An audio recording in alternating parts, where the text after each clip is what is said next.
Good morning, good evening, and good afternoon to all of our friends around the world joining us here for the very first race, Round 1, Istanbul, for the EERC Endurance Championship.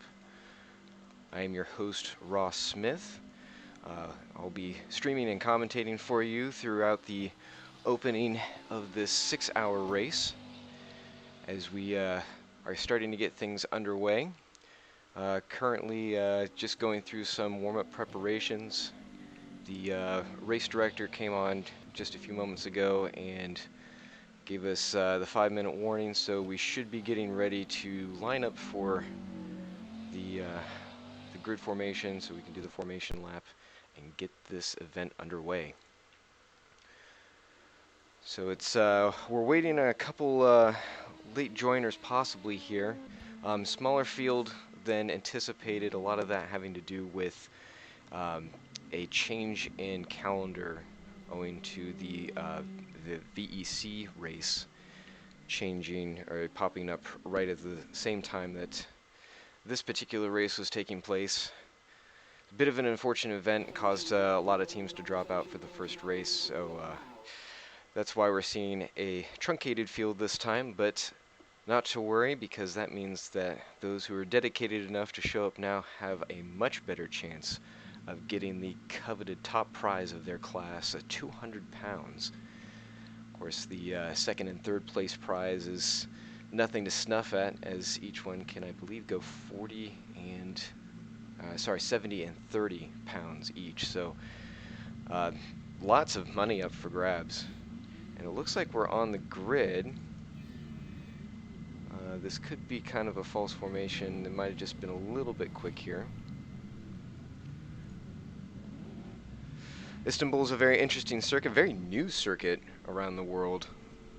Only inaugurated back in 2005. And they will be running the F1 races here. They have been running F1. Very interesting first turn. It's a little deceptive right there from that view. It looks an awful lot like Sao Paulo. Drives a little bit like it, but obviously coming out, you don't go left, you go right here up the hill. And this track is full. You can actually see a lot of the elevation change looking off into the background. This is kind of a cool view right here where you can see as the cars spread out, a lot of them moving into the background. Going up through the field here, it's an interesting kind of field layout. We've got LMP2s and GT3s. There were GTE entries, but it was decided early on to just limit it down to the 2 classes. I think that was actually a good choice on the director's parts, as it creates a lot more competition within the classes. We could see a lot more class battles, and of course now there's money spread throughout each one of the fields, so as the classes battle each other, they're really going for cash. And yep, that's what I thought. We'll be restarting that grid lineup here, as there were a few that were not able to get onto the grid initially. So just taking a look here real quick, some familiar faces throughout the field. Well, not that you can see their faces, but certainly a few familiar names within the endurance racing world. Sam Bentley, Liam Rance, Alex Tunbridge, and several others that have made a mark and will likely continue to today. So it looks like Sam Bentley for FFSR is taking the pole for the LMP2 field, and Liam Rance will be leading the GT3s with the DDoS ride, reviving a classic team from days long past. And I'm not sure if this is where this view is coming from. If this is from a recent update, we'll be controlling the cameras here in just a moment, so we'll be able to get on this. But running down the order, in first we have Samuel Bentley, then we've got Denis Eshenko, Sami Buori, Peter Schuneman, Messiez Jugushin, Magnus Kunnerup, and that's going to round out the LMP2 field. Then for the GT3, Liam Rance, Eric Gaggett, Tungai, it's cutting the name off. Sorry about that, give me 1 second here. There we go. Tungai de Brekelier, Harry Smith, Alexander Meshkov, Peter Benedict Nagy. Nagy's a familiar guy coming back here. Ivan Egorov and Joop Larhoven. So this being quite a few Europeans, we got some Americans in there too, and I believe Aiden Williams will be joining the field, as will a few others as the race goes on. So they're just getting lined up here. It'll go single file before this thing takes off.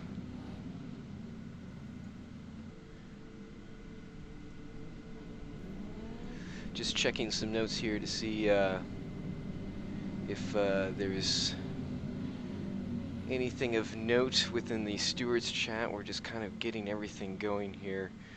First race of the season, first race for a completely new endurance format for EERC. We certainly have lots of other disciplines that race around within the organization.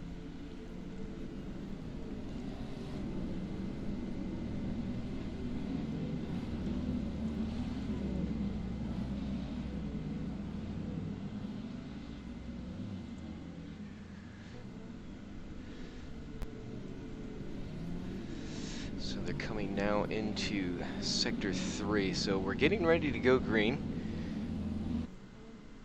A little bit different format than in terms of the Code 80s that we've seen from a few other leagues. Actually, I say it's different. It's the typical expected format. Beautiful livery there on Alexander's car. Alexander running for Madness, the BMW Madness team. With the co-car by Harry Smith running alongside. But yeah, well, they'll actually call Code 80s and they'll do the countdown as expected. A pretty cool track today. Cool air temp at 8 degrees Celsius. I do believe that live weather is running, if I'm not mistaken. If not, it's been programmed to be pretty close to it. So they're coming around here. So we'll go ahead and we'll get set to go. So Samuel Bentley is LMP2 green. And there you go. So the first round of the season is kicked off, and Sam Bentley leads them down into turn 1. GT3 green, good luck. Oh, and a slide out there, back in the back.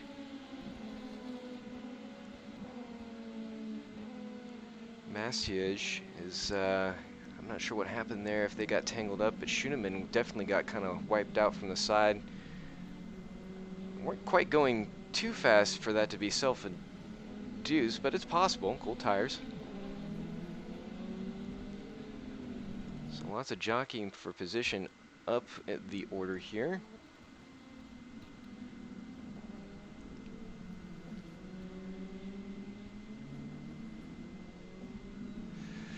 So it is 6 hours. These guys are taking their time.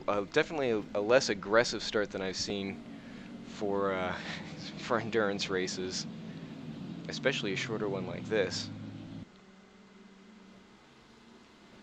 So Liam Rance still holding the lead for GT3. Looks like Kunnerup in LMP2 has moved up a position. Meshkov, seems to have gone off. That's right around, and a big wreck right there. Oh man, we'll come back on that as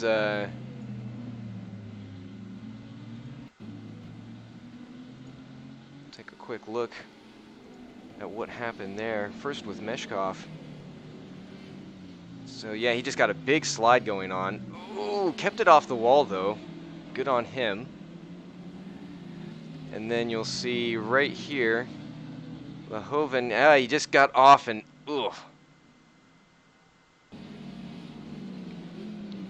Probably not too much damage. It looked like it was a fairly glancing blow, but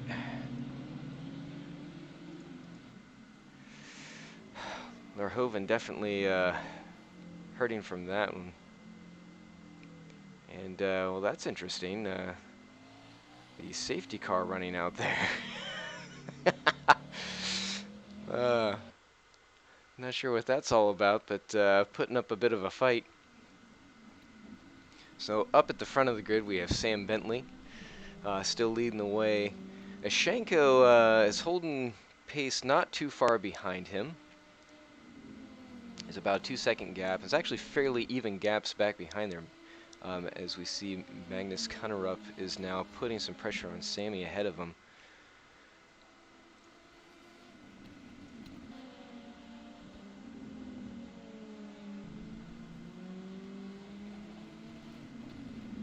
So Sammy Bjori is getting a little bit of heat from Magnus here. He hasn't closed up quite enough to make a dive on him.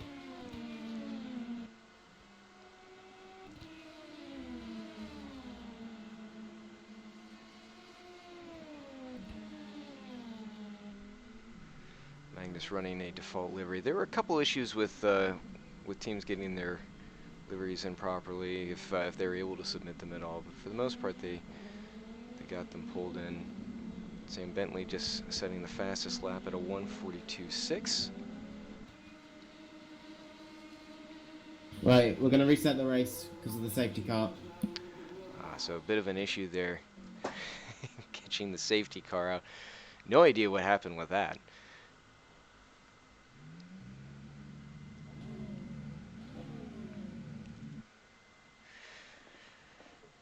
So caught a I'm little. going to reset the server as well just to make sure all the settings are correct. So the race will be paused. All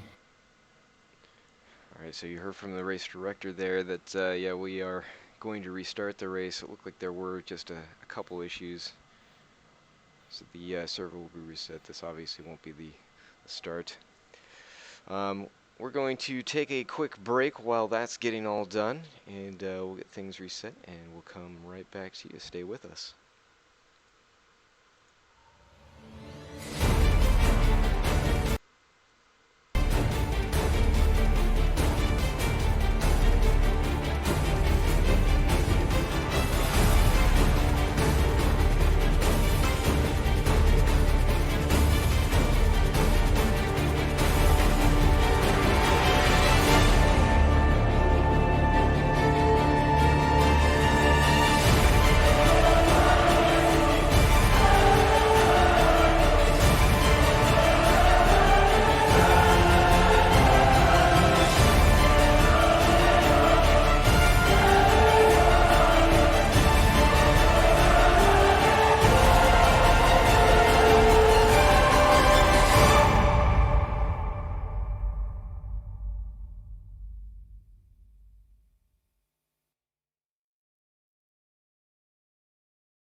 Okay, well, welcome back, everybody. Thank you for your patience as things get started as they should now.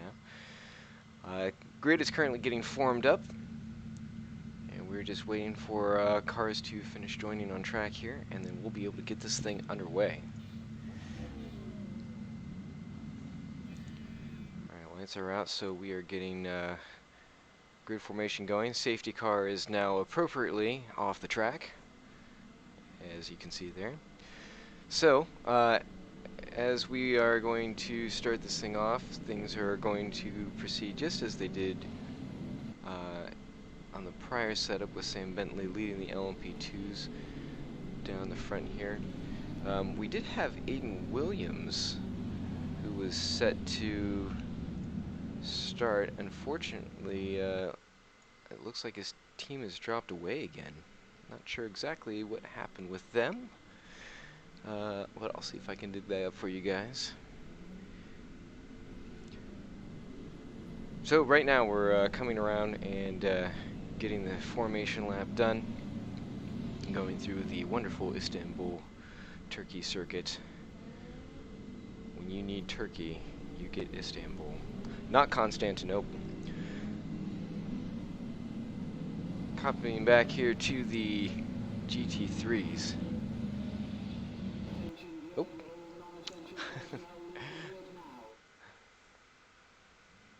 Looks like there were some issues actually with Liam Rance, apparently.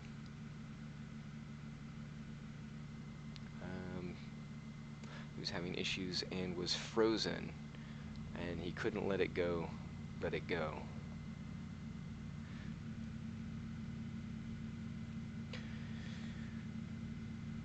So, while I'm commentating for you guys, again, this is Ross Smith, coming all the way from across the pond for most of you, if you couldn't tell. I'll try and keep an eye here on the Discord channels as well as the YouTube chat, and if there are any questions or any points of reference that come up, I'll make sure to get those noted. One actual thing that's going on here with some of the GT3 cars that was brought up back in the back. It's so you can see the bright red of the fancy esports cars. I believe they were actually supposed to be white, but you know, maybe a region thing for when they were assembling those liveries. Either way, they are they really do stand out. Get your sunglasses on.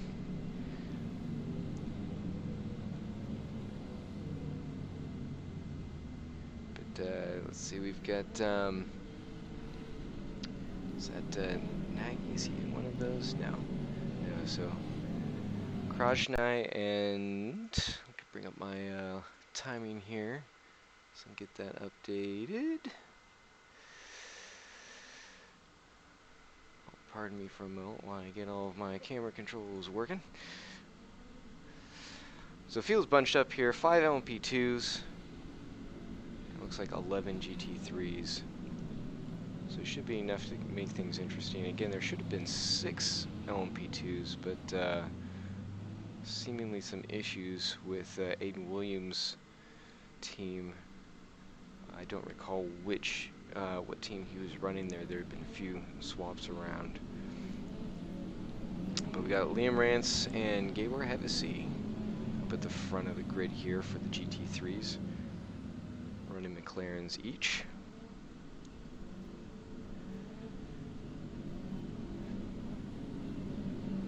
So we got Krajnai, and yeah, it was Nagy. Okay, that's right. Both running the fancy esports. It doesn't look like I don't believe we have any generics back in the GT3s, although I'm not as familiar with them. Yeah, I guess Gabor Hevesy's is one of them.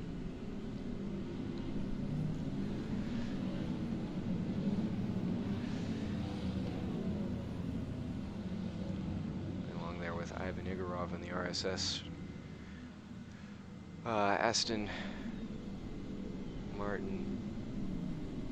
Good looking ride. It looks like it's running a similar camo pattern to some of the M1Cs and EERC cars.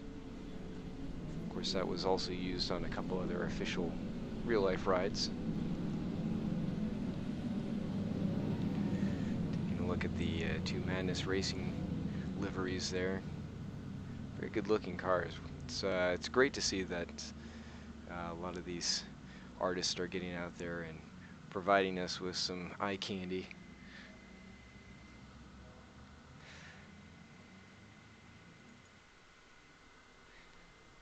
Alright, so as we go through the third sector here, cars are getting into single file as per protocol.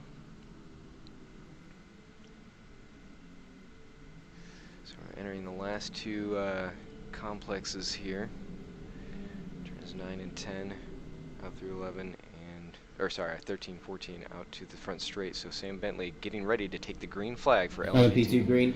And there you have it. So the race has begun once again. 6 hours on the board. And Sam Bentley leads them down into turn 1. GT3 should be taking the green here pretty soon. GT3 green, good luck. Sam Bentley cutting the corner real close and taking out that pylon.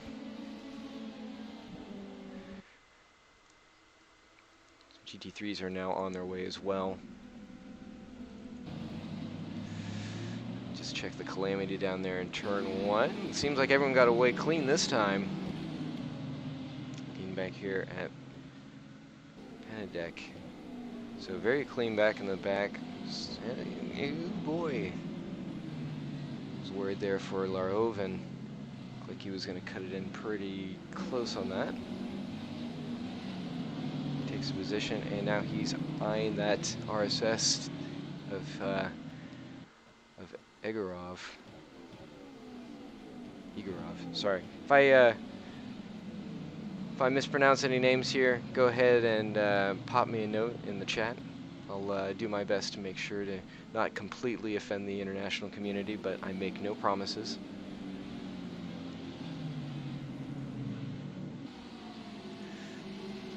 So cutting back up to the battle for the lead for GT3, Hevesy is not letting Rance get away from him. He's closing in definitely within under a second and getting really tight on those corners. So even though there's been less altercation, it looks like there's all the GT3s have been able to get away without issue, as have the LMP2s. And got a slow... Oh! Jakobsen having some issues there. Like he was either he went out wide and is just falling off pace and got behind everyone. I don't think he spun. He might have just gone wide. He's definitely not comfortable with the way that car is right now. And Eric Gaggett is received a penalty.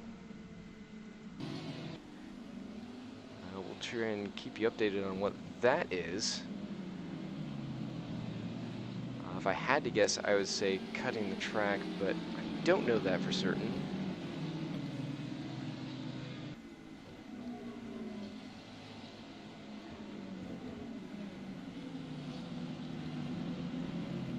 And we'll keep an eye on that for you.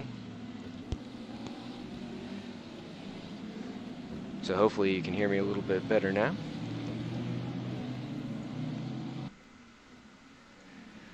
Okay, so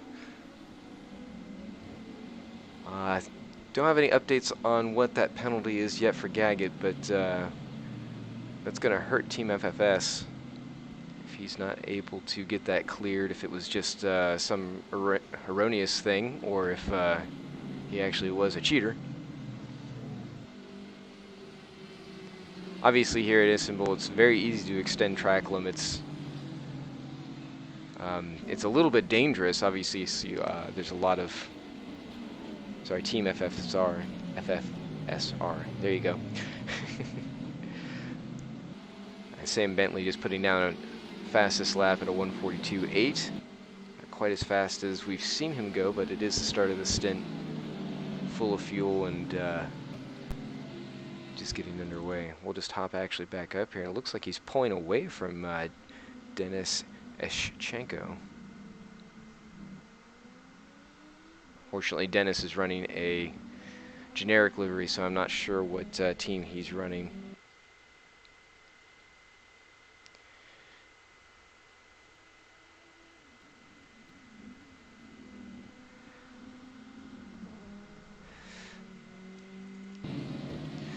Battle going on back here in the GT3 field. Actually, this 3 wide down into turn 1. Gag taking a big risk up the inside, but it paid off. He at least made up one position there. Harry Smith moving up into 4th place. Again, with those great liveries.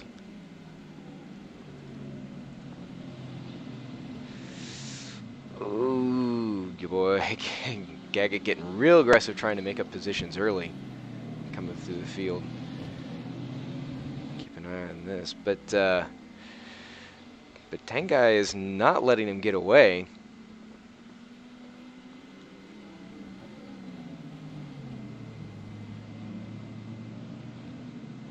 Brackelier is keeping right on the back bumper. Actually, I think he's managed to close in on him around the last couple turns.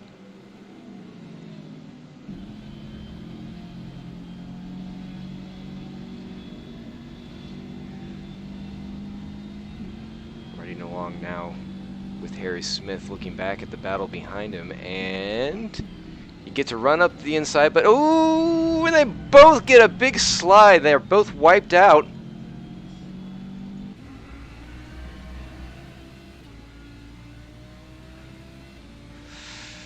You saw that happen live.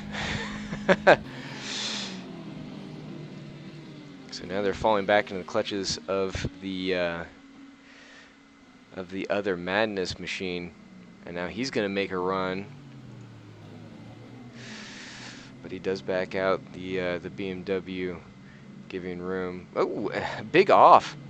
Oh man, after that really impressive run, taking a daring dive up the inside from a couple of the leaders of the pack, Gaggett now falls way back. He's now in 8th place, 3rd from last.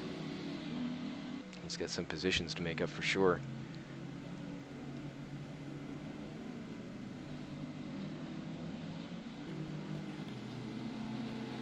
Taking a look, and it looks like Sami Yori is, he was closing the gap here with FFSR.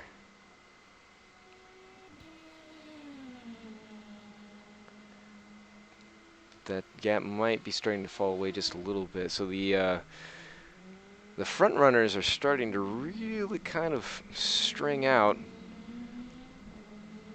Although Denis Ashenko is keeping Bentley within his sights. It's not letting him get too far away. Either he doesn't quite have the pace to stay with him, or he's just running his own race. And we could see him accordion back up as they get ready to come in for fueling their tires.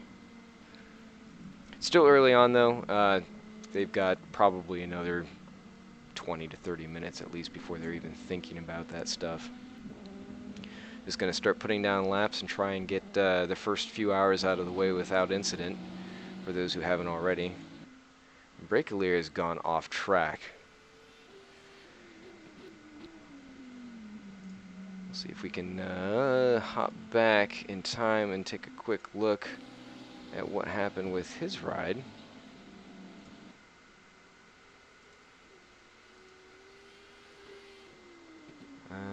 Looks like this might have been well after he had managed to go off track. So he's got some damage on that car too. Not exactly sure what was going on there. There was obviously a lot of aggression early on in the race, but it didn't look like he was being overly aggressive.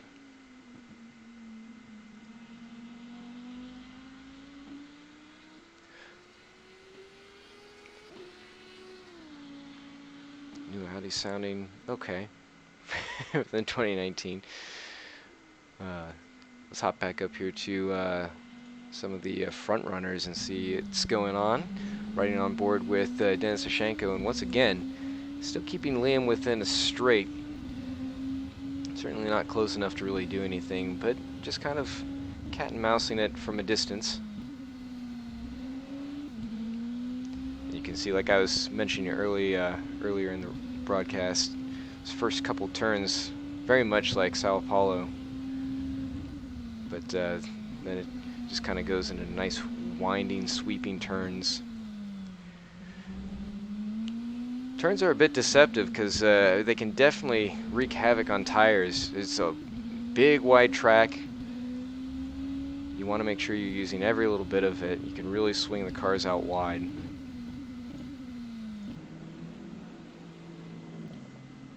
But obviously we've seen how when you start pushing the cars, it can really start to grind the tires down.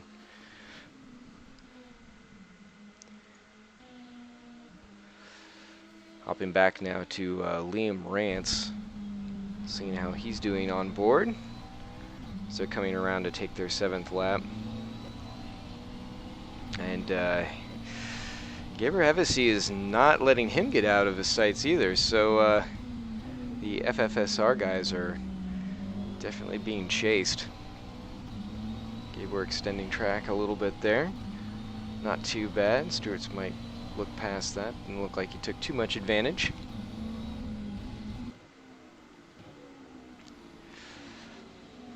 But DDoS is definitely keeping the pace here at the top of the GT3 order. Looks like one of the pylons that Liam took off early on in the race lane back there. Nagy now moving up a position. And we've got a DQ from Gaggett. So Eric Gaggett seems to be out of the race. We'll double check on that and see if it was possibly for technical issues. We've certainly seen that a lot in the R-Factor 2 endurance racing world, where if there's any kind of disconnect or something with team orders goes on, then it can cause problems. And hopefully it's that and they can get back in here. Wow, that is some nuclear red. Let's go ahead and change it back up to the front of the grid here so we can see what's going on. So Liam Rance still holding off a pacing Hevesy.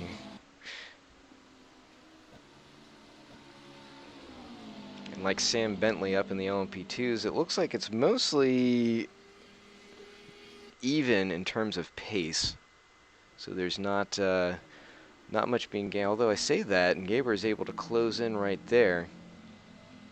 It was going into the braking zone, of course, but Liam Rance taking out yet another pylon. I do believe after 3 pylons, you are penalized about 5 laps.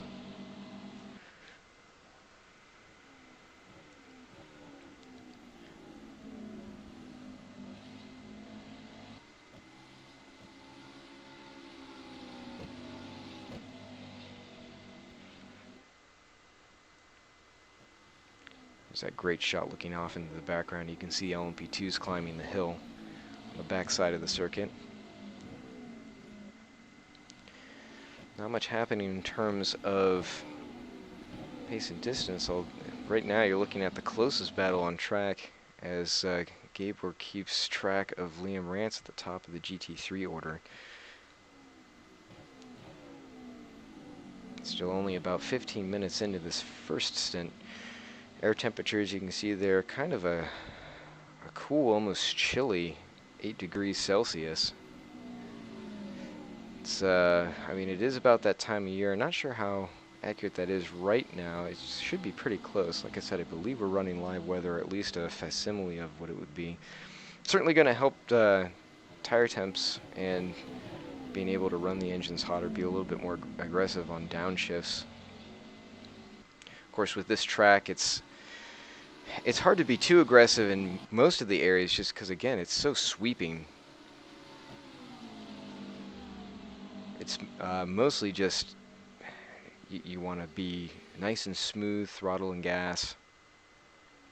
But you do have a couple sharper turns coming up, kind of like this one at the bottom of the hill here as it goes through the S's.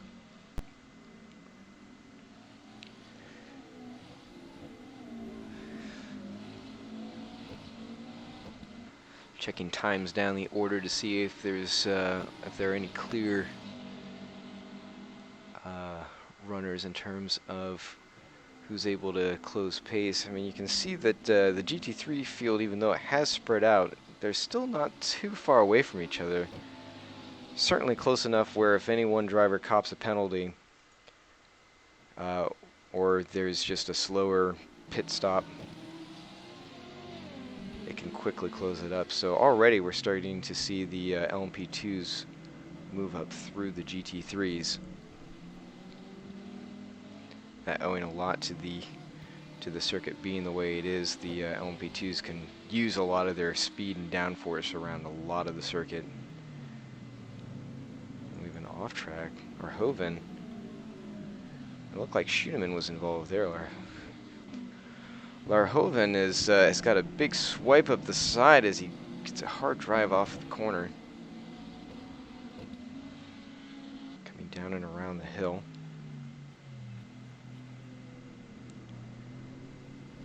Interestingly enough, all the cars really right now are around Sector 2.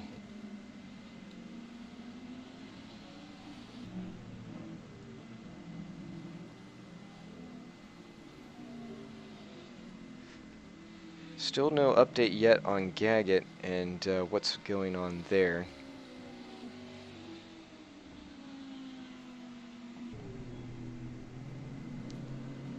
See if I can get any more information regarding that situation.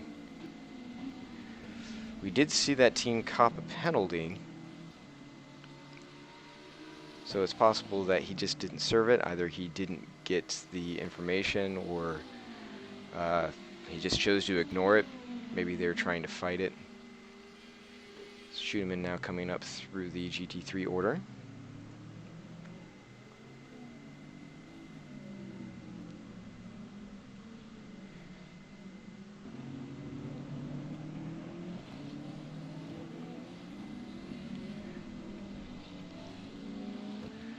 But obviously not a lot of issue going on here as he's able to pull up and get on by. Sam Bentley is currently first, but he's well ahead. And actually they're running through traffic that has caused Dennis to fall back quite a bit. Shevchenko now right behind the two battling GT3 leaders. That gap really hasn't changed much at all.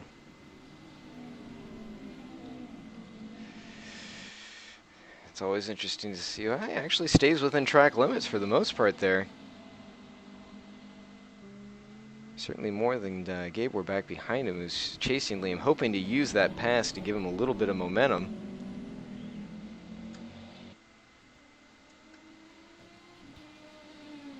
Try and hop on him there. Yeah, so he's certainly well within reach of catching the draft. Slipstreaming up to Liam if he's able to hold and get some good runs off the corners. A little lock up there from Ashenko going through the corner. Coming into the final complex turns. Little wiggle from Liam. Holds on us, so they're going to maintain position again there.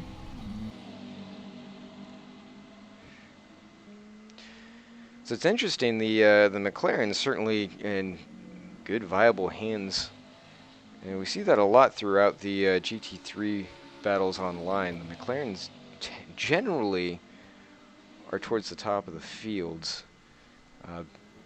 Although it doesn't mean that they're necessarily weighted better. All the R-Factor 2, the Studio 397 guys, releasing the balance of power adjustments, or balance of performance if you prefer,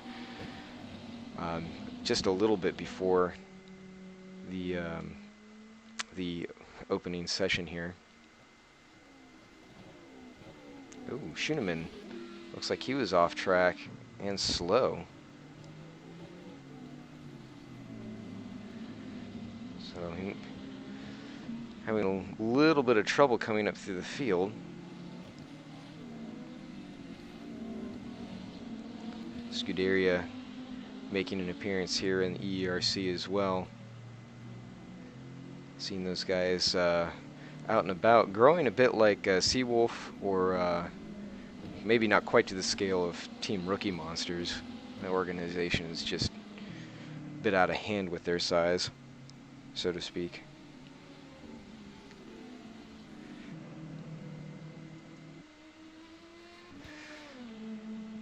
So Sam Bentley at this point, he's opened up a considerable margin.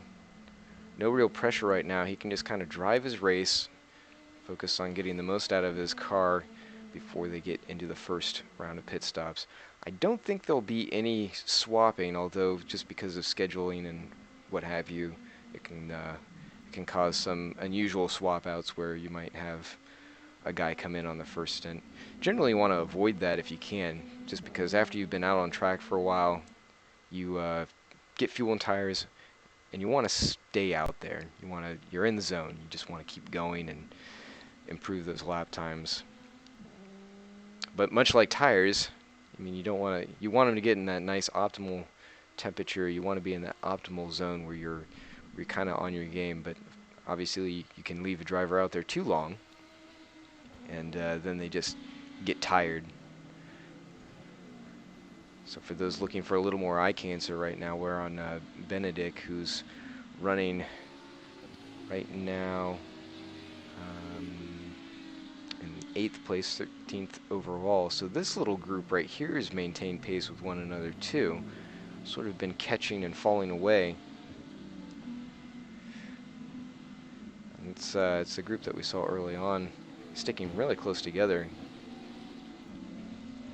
And up ahead, it looks like Harry Smith now is putting some moves on the red DBZ car. This is for 3rd place, so podium positions. Both of them kick a ton of dust.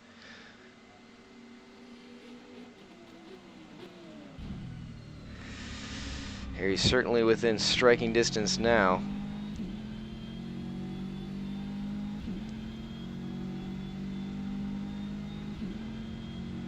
Krajani is barely maintaining pace. He's certainly losing it to Harry, who's getting a really good run down the straight here.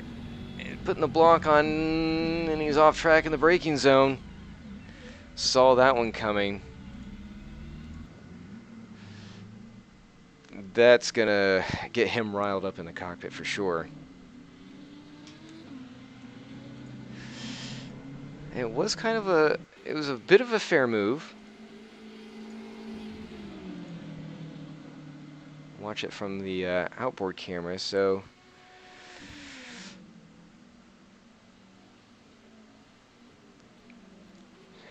yeah, Harry trying to take the line. That was pretty close.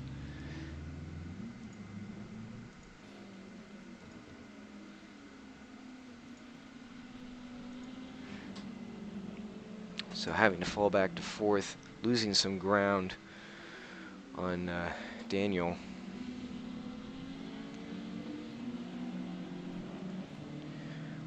Although based on his pace from before, he should be able to close that gap back down again.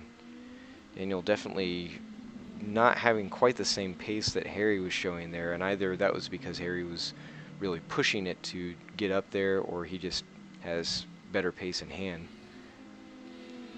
Schoenemann making the pass relatively easily. So unfortunately that won't fall back into Harry's favor. Unfortunate for Harry, of course. And it looks like Nagi's lost a lap now, or sorry, position to Tengai.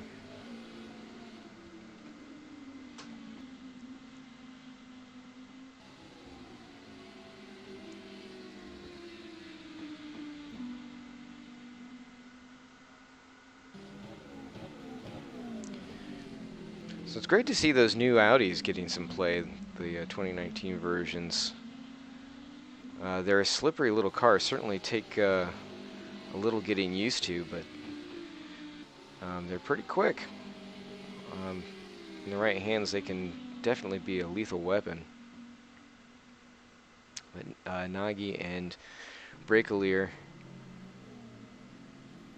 kind of fighting for position here, but I think that Benedict is, or Peter Benedict, Nagy is going to have to let him go. He's not really maintaining that pace too well with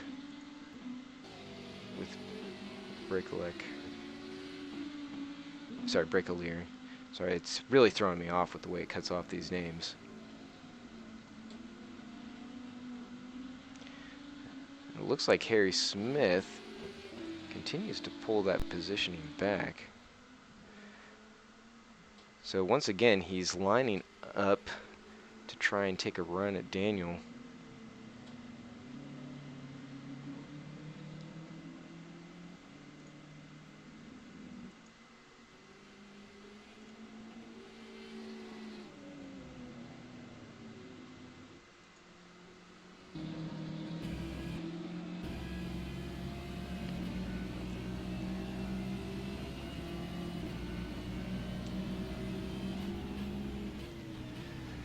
Wow, right on the back of this Audi, looks like it's just a giant brake light that's on all the time.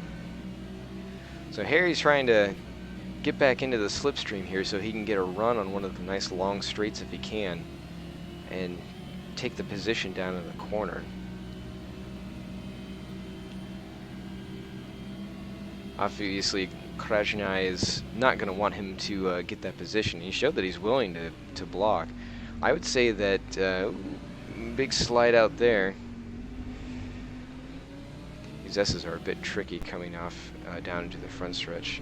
Oh, here he gets a pretty good run there, although he kind of has to correct before he goes too far off, so he's not able to stay right with him. But he is close enough to slipstream. We'll see if he tries to take a lunge at him down to turn one. He kind of maintains pace. I think he's going to just stay where he is and then line him up as they head out of sector one.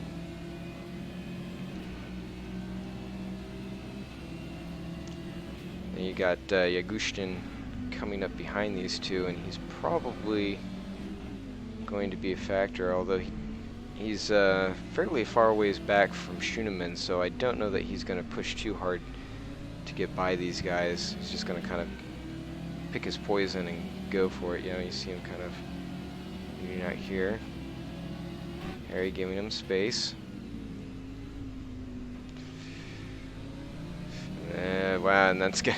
That didn't help Harry at all, having that LMP2 there. So then he cuts right in front of Daniel, and that might help Harry just a wee bit, and he is right there. And this is the same spot that we saw, and so he's going to switch over and run on the outside. And Daniel has to hold that lower line, can't pull back. Harry with a little bit of a twitch, runs wide. Touch! Oh, and they're side by side, and he turns him! He turns Harry! That was blatant. Stewards are going to be looking at that one. Unbelievable.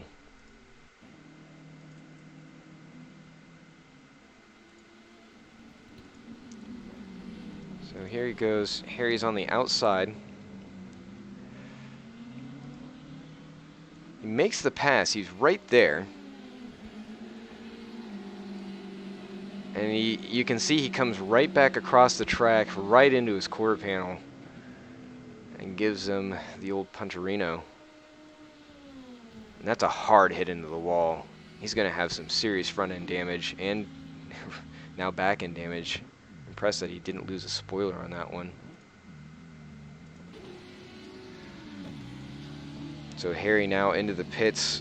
This is certainly going to be unscheduled. Yeah, I'm sure he probably could have gotten a few more laps out of that before taking the nosedive into the wall.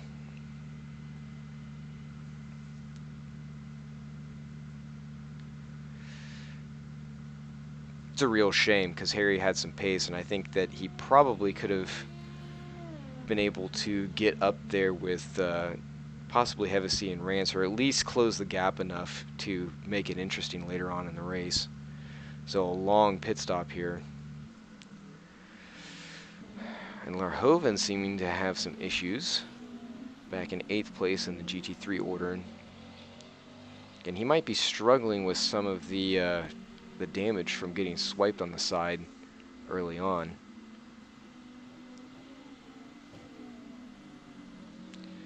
Running the 360 Motorsports livery. I believe Aiden Williams was going to be running a 360 ride as well, but ooh, wow. So either he's cooked the tires from earlier action, or he's struggling with some kind of linkage damage.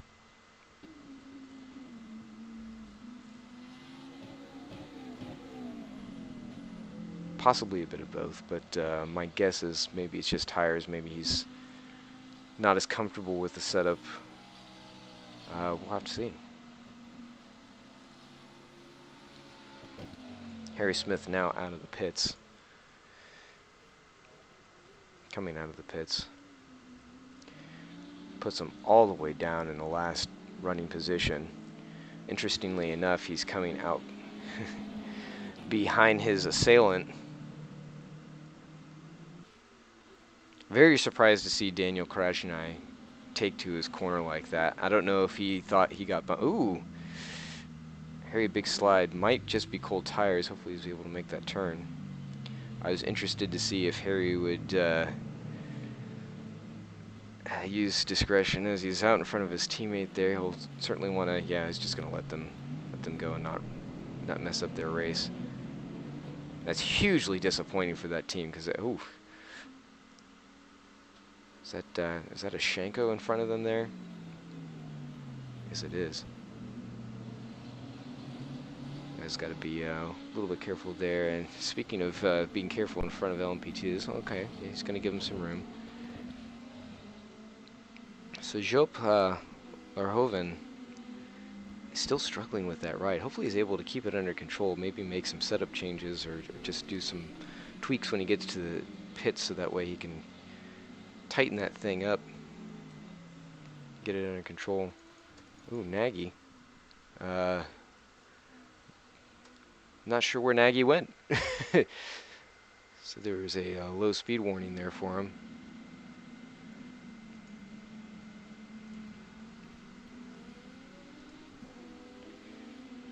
It's possible that his fancy livery might have been too much for the R Factor 2 engine to handle.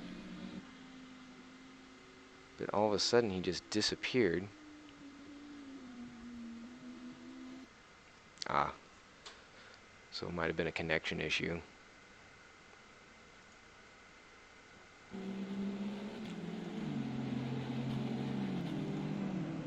And it looks like, yeah, he's in the garage, so I believe that they just lost connection. That's a tough break for that team. They were doing okay. They were at least kind of keeping pace and maintaining it, but yeah, showing as a DNF. It's a connection issue, though. They should be able to come back.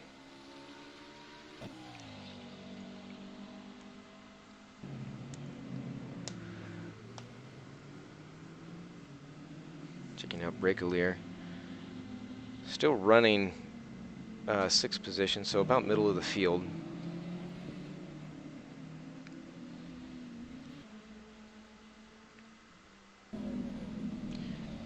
Yaguchin.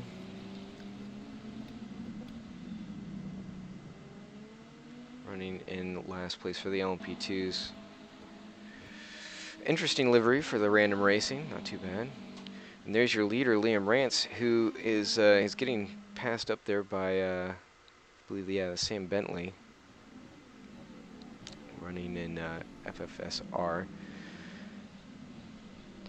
Head of that DDoS. Oh, and Harry Smith. So something's wrong with that car. Either he just cooked the tires early on coming out of the pits, or there's something else going on with that. I don't know if he made a change or if he's just struggling with some of the damage. I mean, he slammed that wall hard.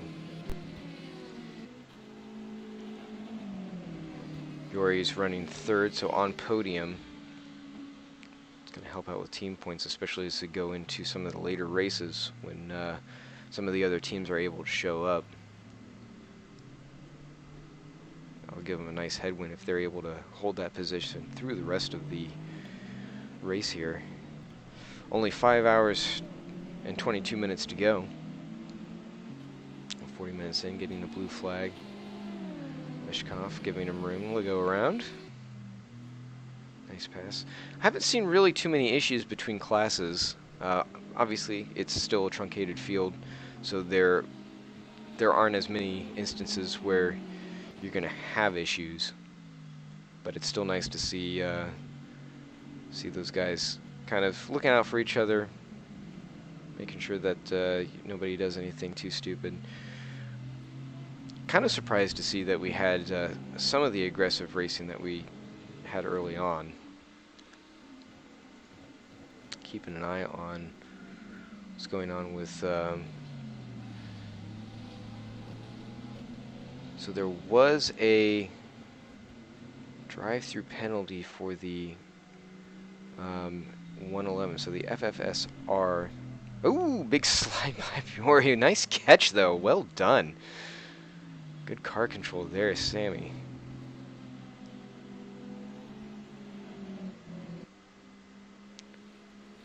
Sammy Bori just nearly wiped out. It's possible that he's kind of cooked some of the rear tires, just hopped on the gas a little bit too quickly. So just quickly looking at that incident, the 111 car, which I'm trying to track down. I actually don't see a number one. Oh, sorry, that's Eric Gaggett. So that was the one that was DQ'd. So that was causing a collision. And I'm guessing that the DQ happened because they did not serve that penalty. It was supposed to be a drive-through. I'm kind of surprised that we haven't seen a review on the Harry and Daniel incident. Smith and Krashnai.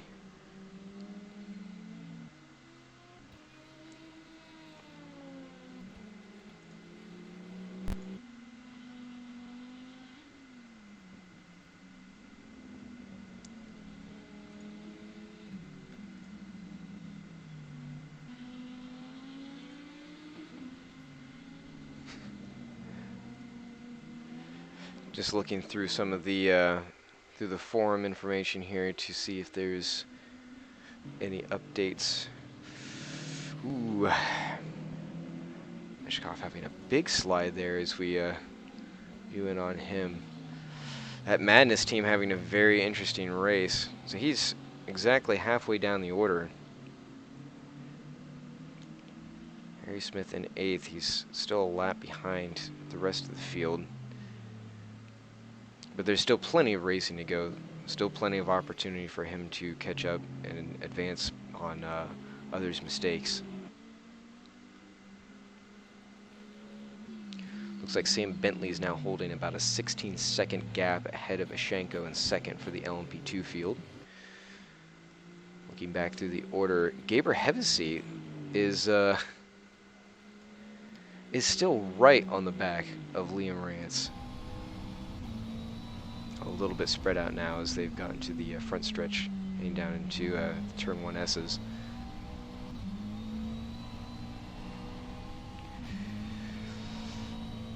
But the pressure's not letting up. I mean, Liam has not lost sight of him once throughout the opening laps here.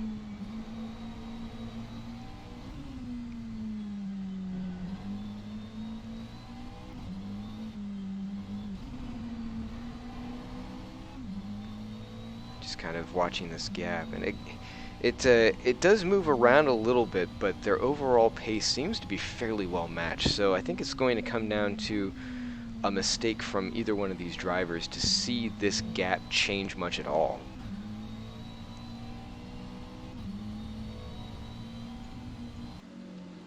And it'll certainly be interesting to see what they do in terms of their pit strategy. If they do any kind of swapping, or if they stay with what they've got.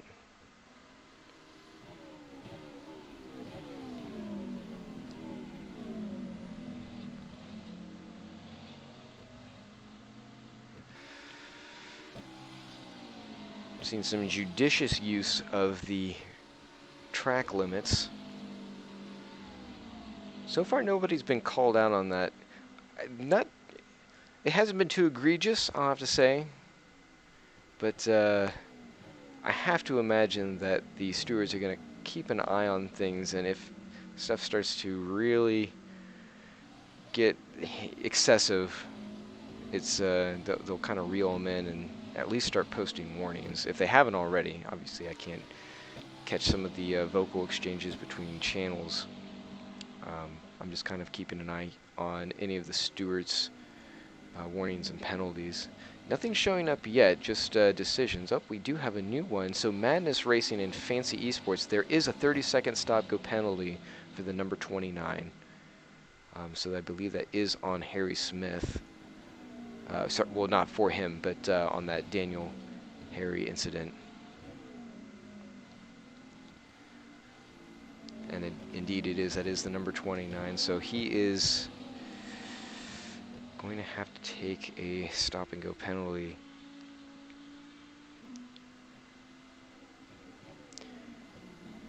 Bracolier now moving up ahead of Krajnai, who's in the pits.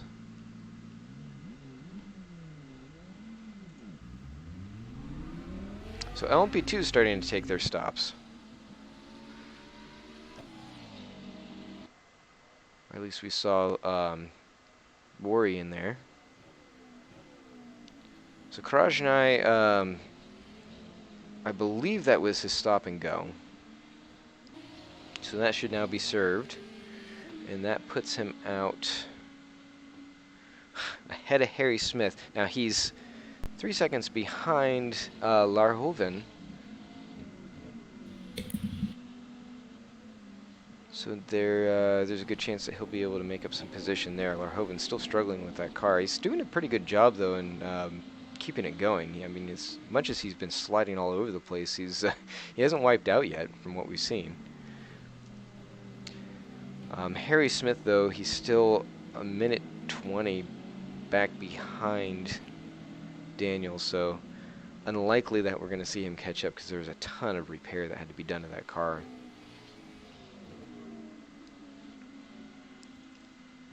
Rick Lear getting some off-track notifications, possibly just pushing wide.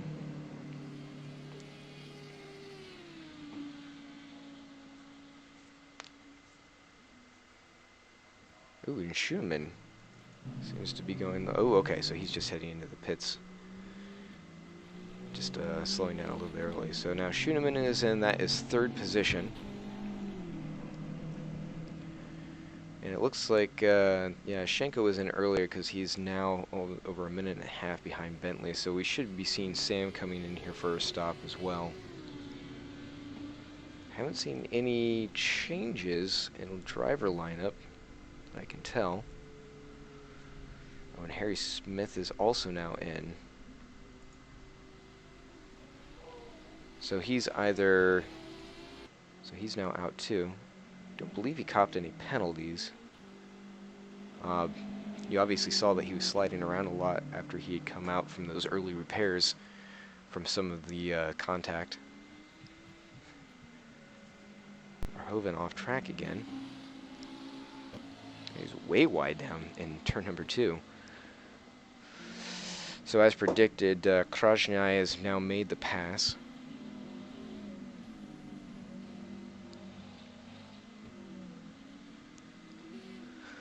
So Larhoven back to 7th, Krajnai up to 6th. I expect Harry Smith, if he's able to get his pace back in order, he should be coming up and passing Larhoven probably within the next 30 minutes or so. Although he did just have that stop.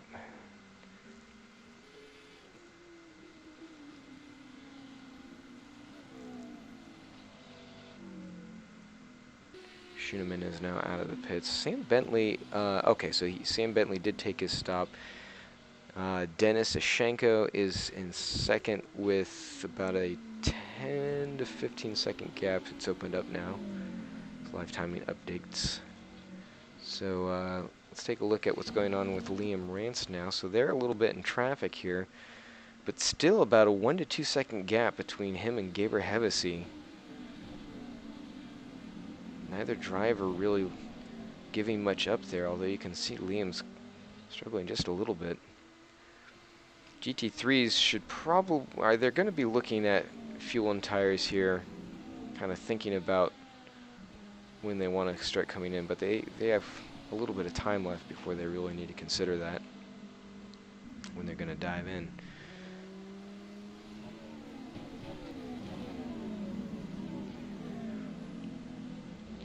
no real benefit from any kind of undercut or anything like that.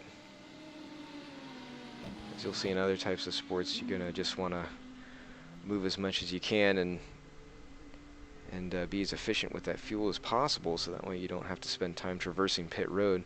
As we see Yagushin coming in for, he's actually up to 4th now ahead of Schunemann, although I suspect that Schunemann will be making that pass here shortly. Yeah, this actually should be him coming up. There he goes. So back to last for Jacobsen.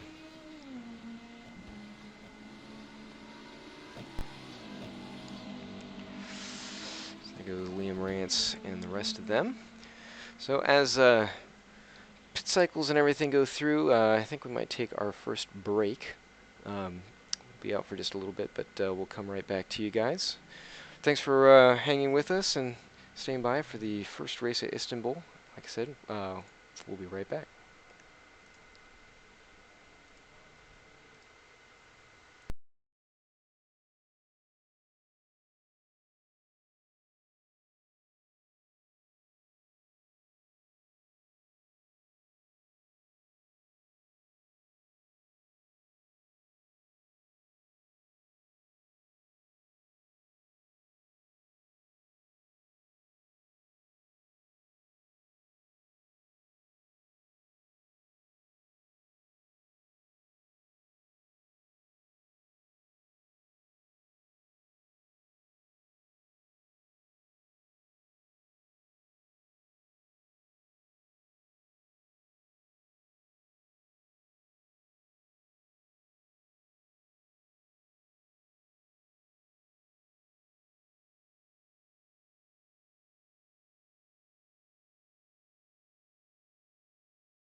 And welcome back, everyone. Thank you for waiting. We had slightly longer delay in getting back to you here, but we have returned.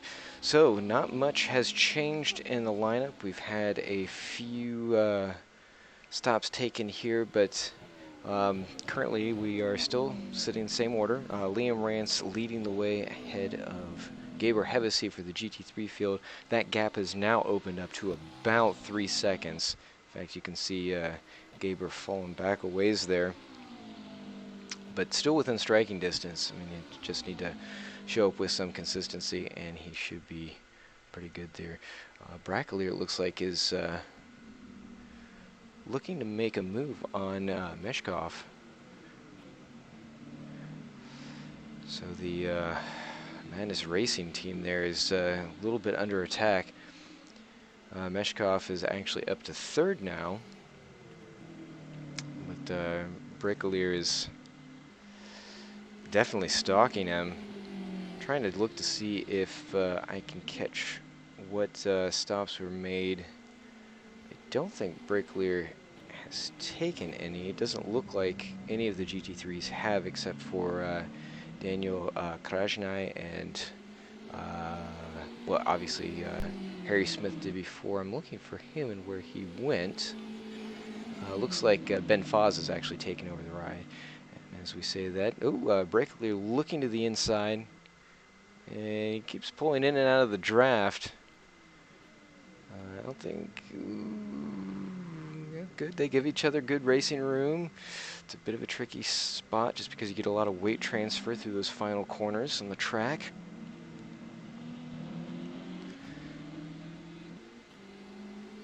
But good. They give each other quite a bit of racing room. Certainly a different take than what we saw with the previous battle with the Madness car, the sister team member.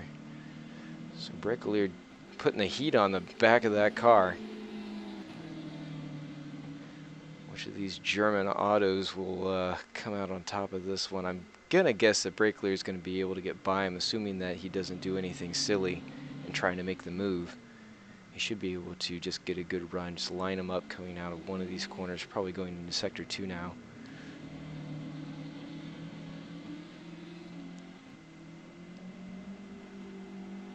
And actually, he's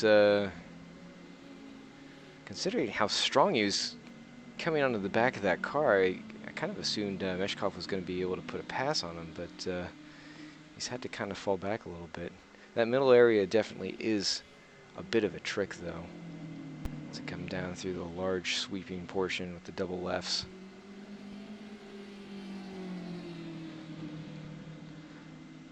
Ooh, a bit of a push wide there. Can really catch you off too if you're leaning a lot on that side coming off of the corner. Fortunately, there's a lot of runoff, so we haven't seen too many people have problems there.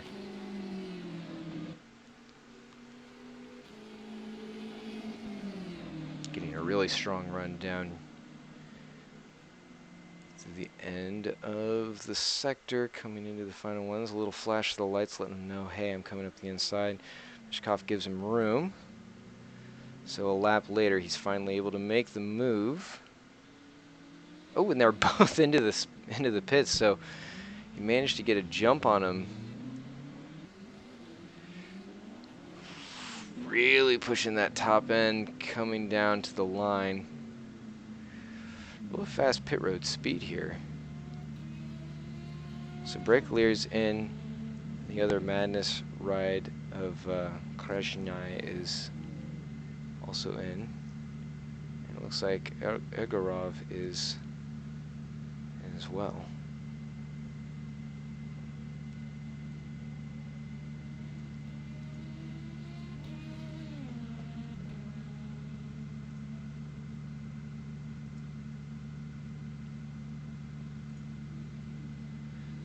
Looking to see if there are any other battles going on around the track. Looks like it's just basically just these two. Meshkov is just kind of looking at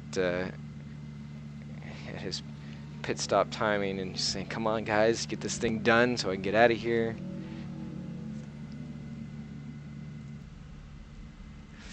Liam Rance is also in. So the leader, and Balas Kassab is now in, but can't recall who did he take over for. Okay, so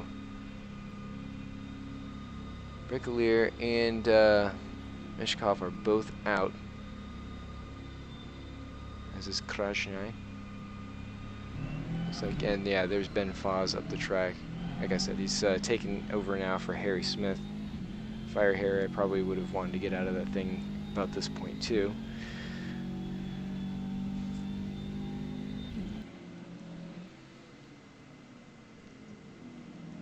Schuneman now pulling onto the back of Meshkov, running fourth in the LMP2 and overall. And a little bit crossed up there with cold tires, just trying to give each other room. Let that Scuderia ride get by.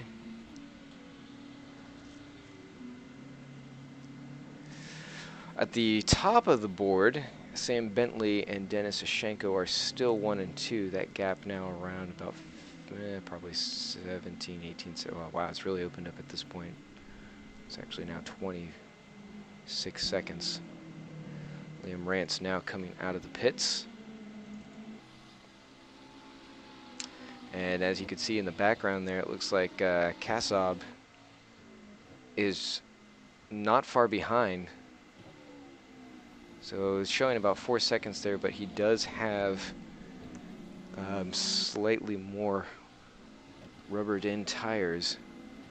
And obviously the LMP2, the Random Racing team coming through, so that could have slowed him up a little bit as well. Gap hasn't pushed too much. It was a little bit big as they just before they were heading into their pit stops, but we'll see what Liam Lance can do for Balash, and if he can keep him at bay, or Kassab is going to get a bit more drive through some of these corners.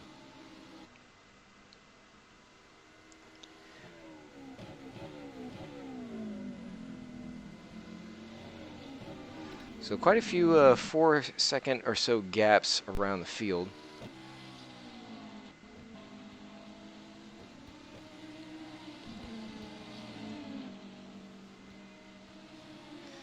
There goes Sam Bentley, and he's actually coming up onto the back of Gagichin. So he's going to be putting him a lap down, or I guess another lap down. Right now there are 3 LMP2s that are on the lead lap, and it's about half a track between all 3 of them, a little bit less than maybe. Liam Rance coming around now to take the line. Second place, Ashenko is coming into the final complex of turns, and the third place, Bori, is just entering sector 2. So Bori's probably going to fall to Sam Bentley here within the next 10-15 minutes, maybe just before they get into their next cycle of pit stops.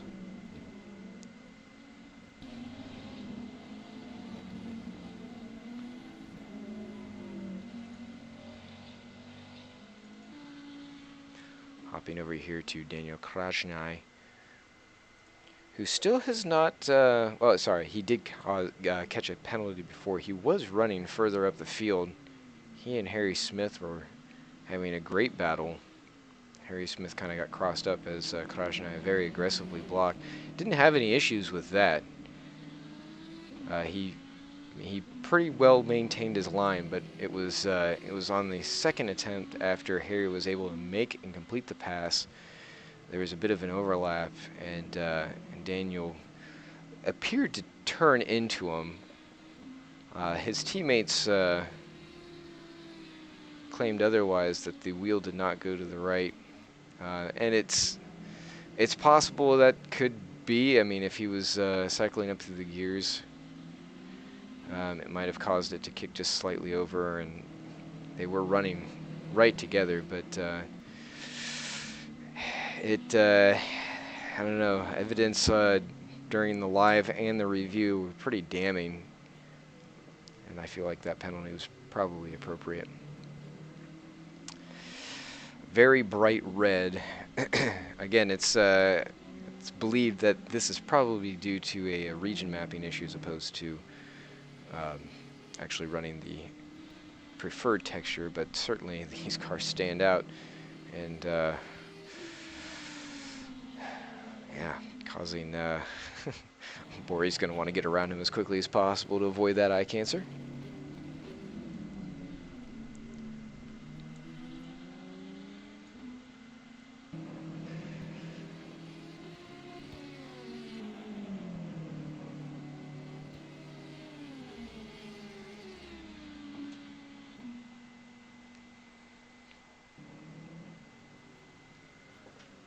So no other updates here. Switching back over.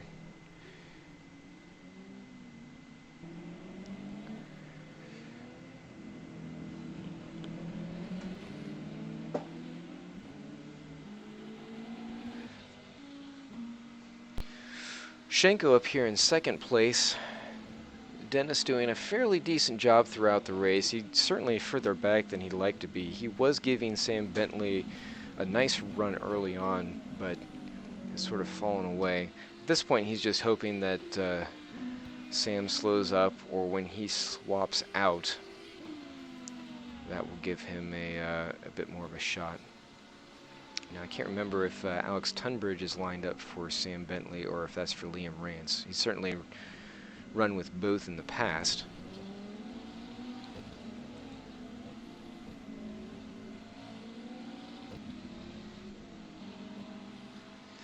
But, I don't know, Liam would probably be hard-pressed to come out of the car earlier than he needs to.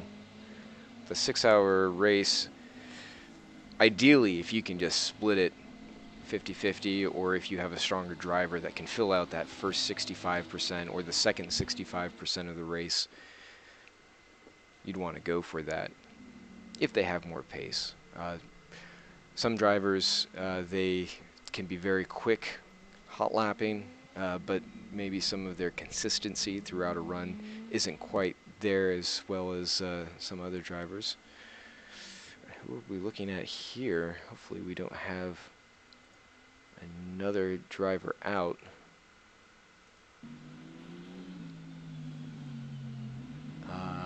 And Nagy is disconnected again. Peter Benedek Nagy. It's the he's down in 9th place, currently last running of the GT3s.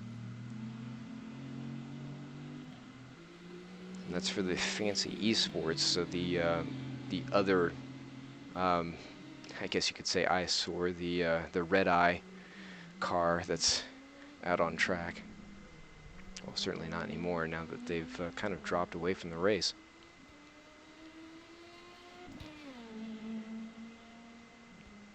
Air temperature still hasn't changed from that that brisk 8 degrees. So tires are going to be loving that, except when they first get out on the track, it's going to be cold and stiff, which here for these sweeping turns, not great, but so they can certainly warm up as you push through each of the corners. Yeguchtin is still running down there in 5th. Haven't really seen any issues from that team. It just they don't have quite the pace as the rest of the LMP2 field. As you see, I believe that's a Schenko who's coming up now behind him to lap him. So yeah, Nagy's DNF'd, but it looks like he's actually back now. I hate it for those guys just because they look like they had some pace early on. They certainly made it interesting with some of the other for the GT3s. Gorov now right behind Brecalier. And this is actually for position. So he's managed to close that gap right up.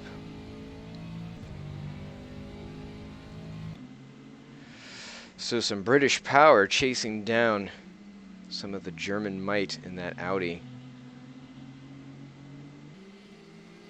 Can Ivan get a run on him coming up through any of these corners? Bricolier has been running a fairly strong race throughout. Haven't seen too many issues. There are a couple points when maybe he might have worked his tires a bit too much, or he's sliding around, but it certainly was within reason.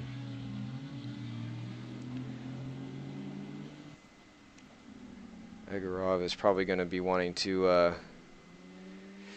be mindful of where he is and where he's able to take advantage, so that way he can just grab some of that slipstream, pull in. The gap's pretty good right now. I don't see him really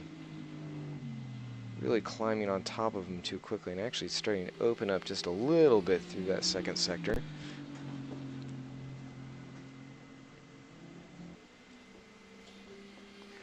This is one of the longest stretches, and certainly where we've seen guys able to get a slipstream off of the preceding corners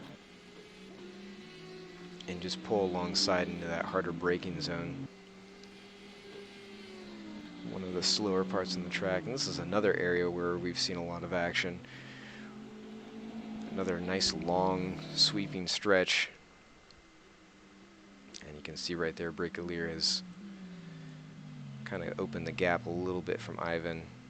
So either he was just capitalizing on Bricolier's slowdown somewhere else, or he kind of had a slower pace too. Let's check the times.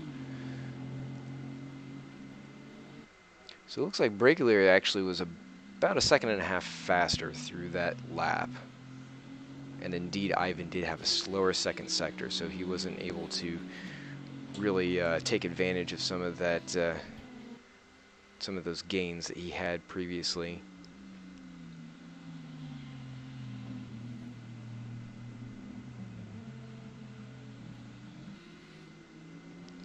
And looking back, I believe actually at one point Ivan got passed, so he must have been up ahead. And that would certainly explain why. Nagy's got a low driving warning. What's going on here? Ah, so it looks like another disconnect. So either they're going to have to get another driver into that car, if they can, or they might end up being permanently retired.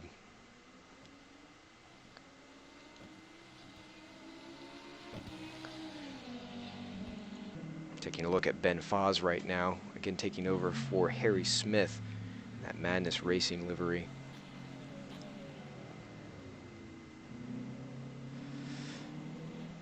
Car seems to be handling fairly well, especially after swapping ends in that hard hit right there, actually. After trying to make the pass on Daniel Krasniak.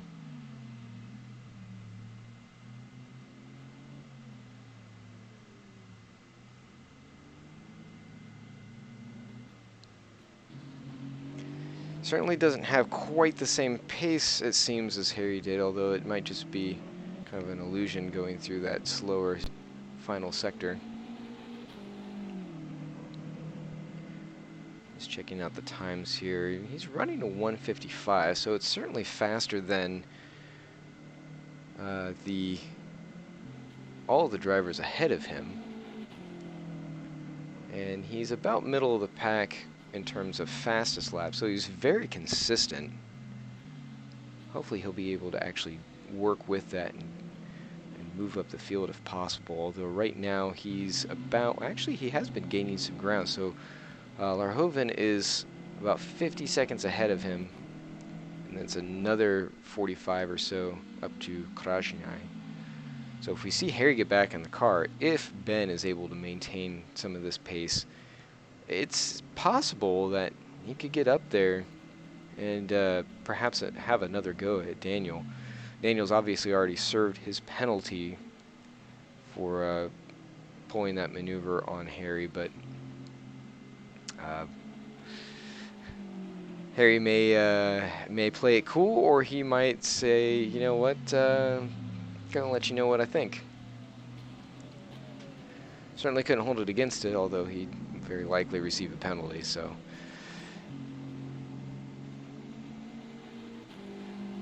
So points is points, and they'll definitely want to get as many as they can. Here comes Ashenko, again in second place, about 20 seconds off from the lead, although that's starting to come down a little bit from him to Bentley.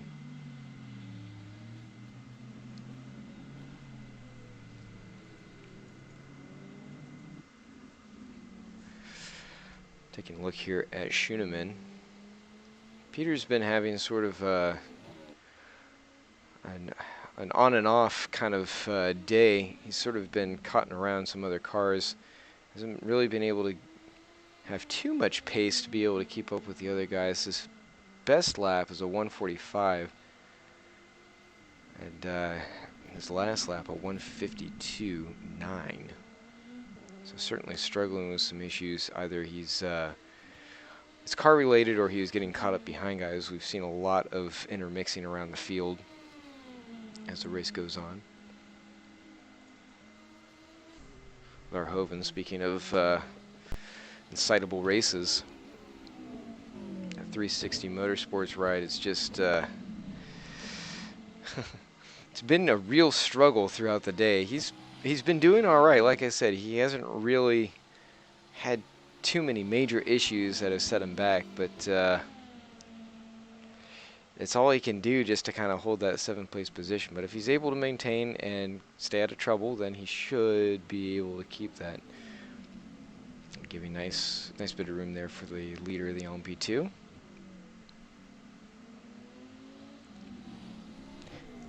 Now, he didn't have to move over. He could have held his line, but sort of a gentleman's code of conduct. Nobody's racing anybody right there. No reason not to move out of the way. There's plenty of room. You're going to see that with guys who are competent and aware of their surroundings. Ashenko is now out of the pits.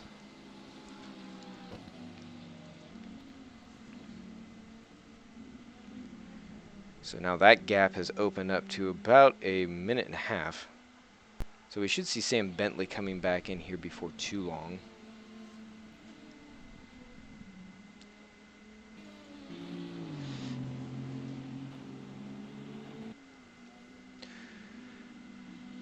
So this is not for a position between Ivan and I'm not sure which one of the fancy esports that one is. Obviously not Nagy, so that's yeah, that's Brecalier. So not between these two, but or is it? No, that is actually for position. I apologize. So yeah, these two right here are going at it. So Brecalier, this is actually for 3rd.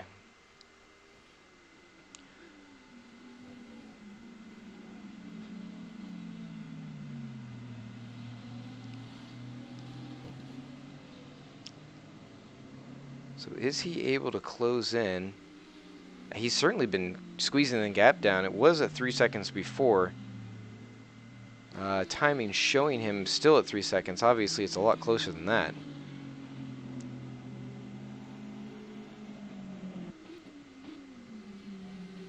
It's probably around 2 seconds between both of them. Ivan and Tengai.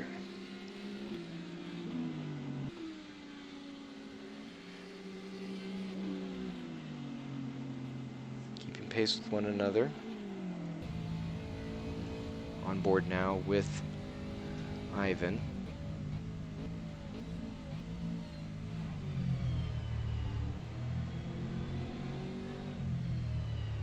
Nice turn in there. The Audi just a little bit wide.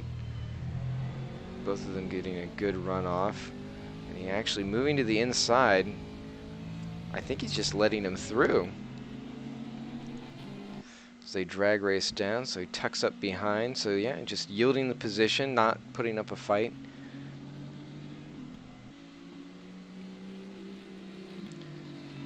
Ivan certainly having a stronger car going through that section. Hoping for a bit more of a battle there, but again, it is early on. Early days in the race.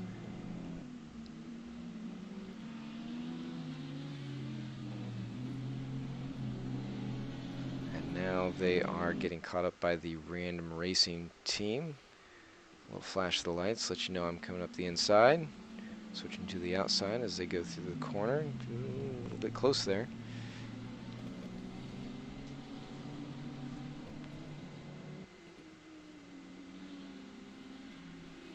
So back behind this group is Meshkov in the other Madness Racing team. He's not, he's about 10 seconds back, it looks like. So you can see him back in the background there. He actually looks like he's gaining on this group, and I think some of that is just because they've come into traffic.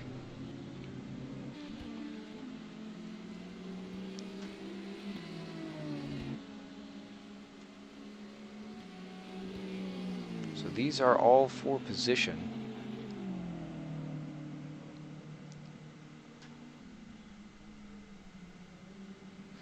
Now, much further up the road, you've got Kassab, who is well and away from these guys. Looks like about by 30 seconds or so. Is that Ben Foz that's right there? Okay, so that's actually Ben Foz. So that is not for position. Ben Foz is back in 8th. He's a lap behind these guys.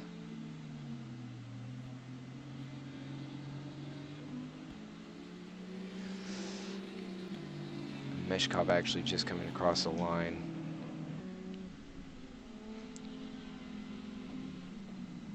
So Alexander still ways back, so he may actually be able to come up and make a run on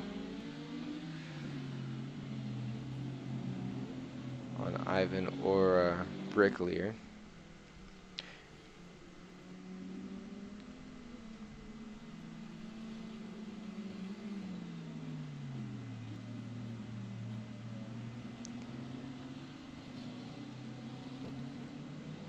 I'm actually looking at this. I don't know that was for position because it's showing Ivan still behind him. So he must have actually been down a lap. And I thought that was the case because he was fighting for position with the Audi of, who was that? Was that Krajnai? Krajnai, I'm sorry. No, that's the Fancy Esports. I'll have to pull up which one that was.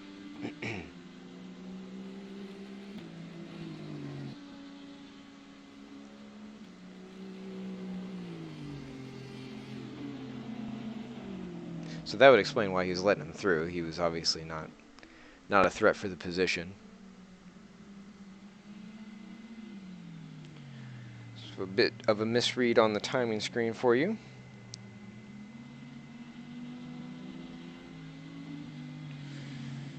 And to Alex Tunbridge, yes, it is possible to be cold and stiff.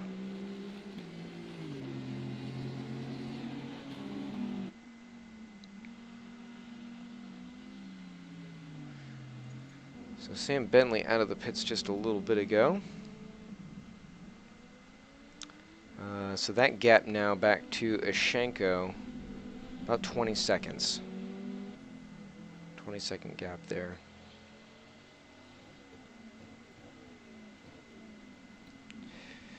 And now it looks like Schoenemann, is Nagy off track. So Nagy's back in, off track. Very unusual spot. There seems to be some trouble going down through turn 1 and 2 there. Nagy back in 9th on lap 36, while the leaders of GT3, Liam Rance is now on his 46th lap, so 10 laps ahead. And the rest of the crew should be coming through here soon. So both Fancy Esports cars on screen at the same time. I'm sure you all were looking forward for that.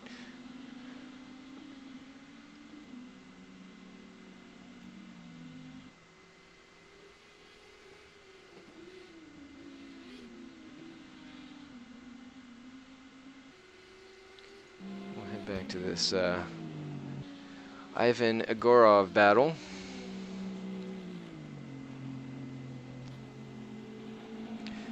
So live timing is actually putting him about 5 seconds behind Brekalier.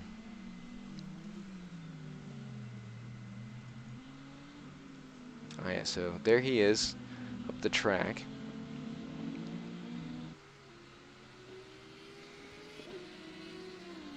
So Brakelier, he's around 40 seconds or so, maybe a little bit less actually, to second place Kazab. But ooh, Shenko coming up. Okay, nice and clean. Well done, everybody.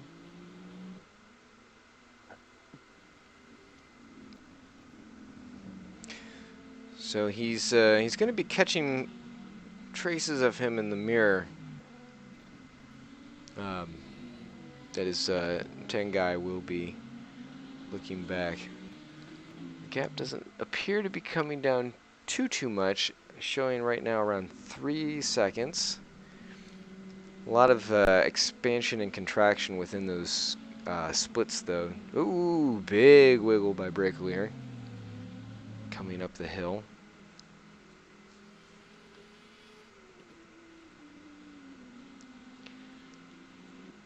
Through the triple lefts. Quadruple lefts. A lot of apexes through that portion of the track.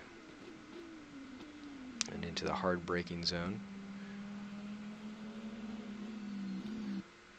Out through the S's. Sam Bentley a 141.9. So now into the sub 142 time zones.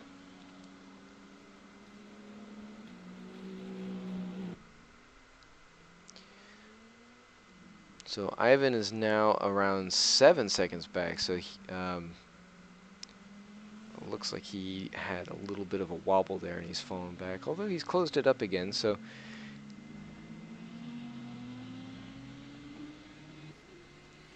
still close, but certainly starting to slip away despite Brakelier's little wobbles.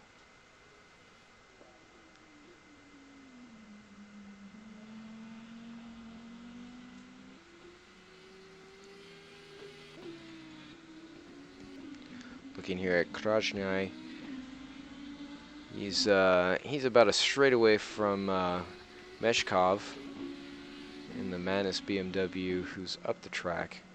Can't see him right now. Nagy pulling a fast sector there.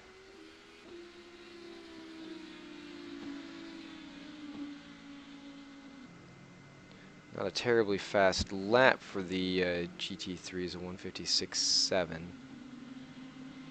Although we're seeing quite a few of these laps kind of move around, these times. For instance, Ivan did, his last lap was a 157.6. So that would explain why he was falling away a little bit from Brakelier.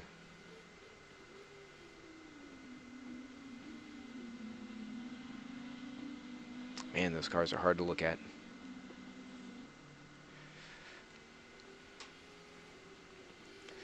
Next launch, we'll try and maybe take the post-processing down a touch. See if we can save everyone's eyeballs. So yeah, Guchin is now out.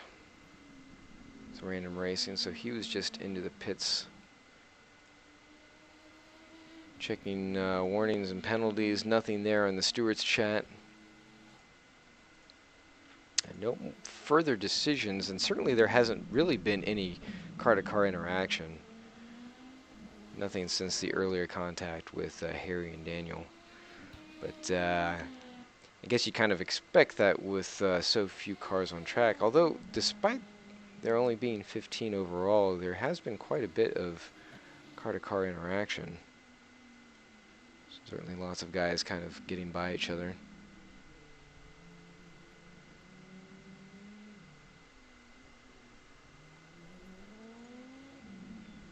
Still haven't gotten any word on what happened to Aiden Williams and the 16th entry, speaking of teams.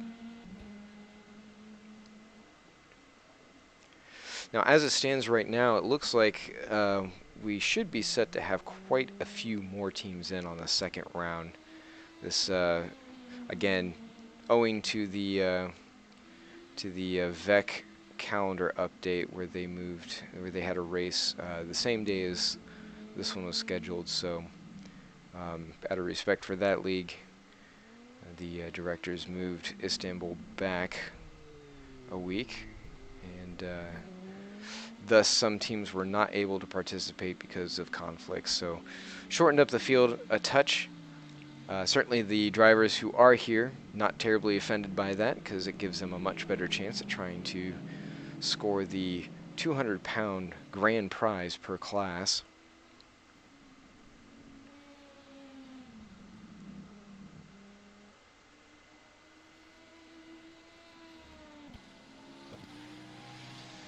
Checking in on Eric Gaggett there. Yep, still disqualified. Back at the front of the grid, Liam Rance. This is the GT3s, obviously. Ahead by almost 30 seconds now. And it looks, and he even has a pit in there. Kazov has not come in. Obviously, there was a swap out. I don't remember who Balaz took over for in the trying to find it. Unfortunately, it's just the using the generic McLaren. So no team associated with that one, from what I can tell, in just the live racers. So Liam and Sam Bentley putting on a clinic here for both of their classes, each one up by better part of a lap, if not more so. Sorry, I take that back for Sam Bentley, still holding around a 20-second gap back to Ashenko, who's sitting in second for LMP2s, also in a generic. So unfortunately, I can't give a call out to the team name unless they pipe in on the chat.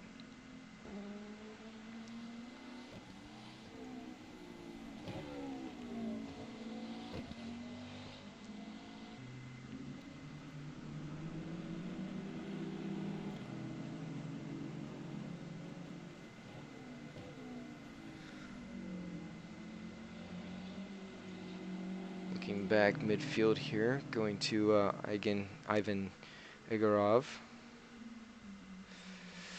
Ben Foz is actually right up behind him, so he's got really good pace. And we've certainly seen that from Ben in any of the other races he's been in. He's typically up towards the top of the field, and I feel like he would have been had Harry not taken the tumble that he did. Unfortunately, that did happen, so they're fighting in a really steep uphill battle. And at this point, I think they're just running out laps and hoping for maybe some luck in their direction.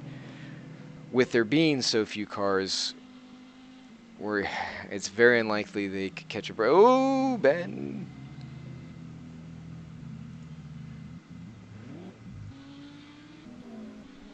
Quickly hop up to him there. Wow, so now in front of his teammate Meshkov. And we saw that same thing happen with Harry, so I don't know if it's because they're set up, they're running a little bit loose on one side somehow when they're going through. Looked like they were just right-hand turns where they were having the most trouble.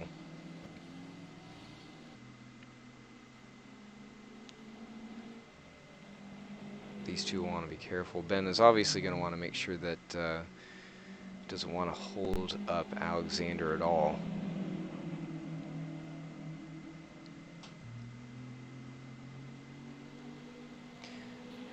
Teams using the inverse scheme for both of their rides, the very sharp black, orange, and white.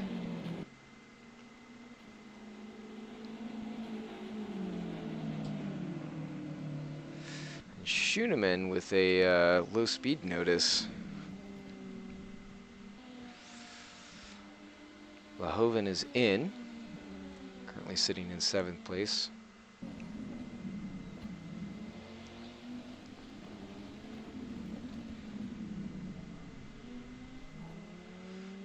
he's now out. Only an 18-second stop, so I'm guessing that was...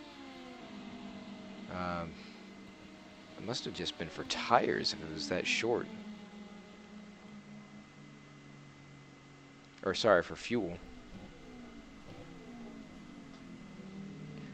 I often forget that the tires on these end up taking so much longer than the rest of the stop, contrary to how it typically is to the sort of racing kingdom,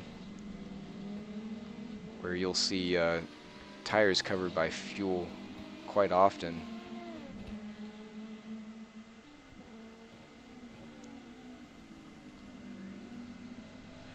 The gap now between Egorov and Brekalier, around 5 seconds, although it keeps climbing, and Meshkov to Egorov. That's 8th, 9th, and 10th overall. 4th, 5th, and 3rd, 4th, and 5th. Within GT3, Liam kind of not running his line here. He's allowed to do that. It is up to Schoenemann to give space and make the pass proper. So although Bori is behind Schoenemann, or sorry, he's ahead of Schoenemann. He actually just put him down a lap.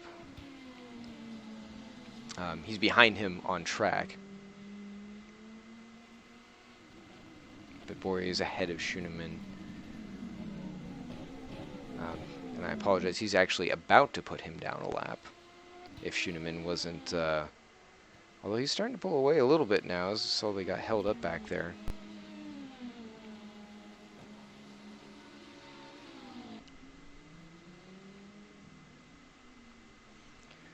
Yaguchin in 5th place now, just getting his 55th lap in. So he's on the same lap as Schoenemann. Obviously Schoenemann coming to the line now, so he's going to put another one on, and Sammy Bori. So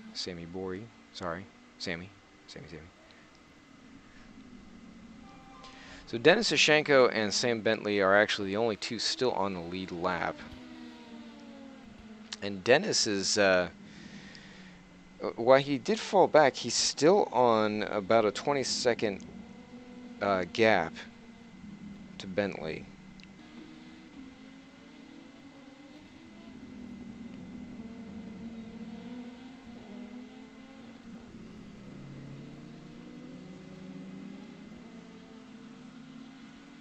Although that, as I say that, it's falling now to about 30 seconds. Of course, that could just be the accordion effect. Dennis's first sector a little bit faster than Sam's, just by about 1/10 of a second.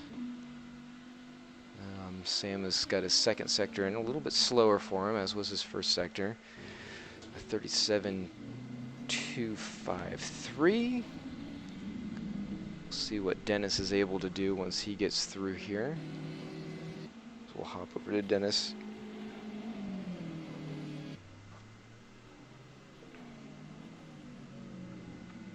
Ooh, and is that for position? It is. Ben Foz up ahead of this group.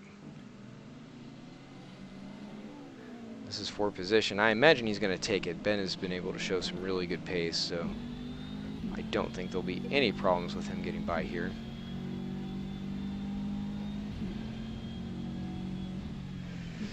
Although Verhoeven kind of pulled down, and now with Ashenko pulling off and across, kind of put him a little bit offline, although Ben wasn't really able to take too much advantage of that, though he is right here in the slipstream, so he can probably pull up once they get into the faster sections.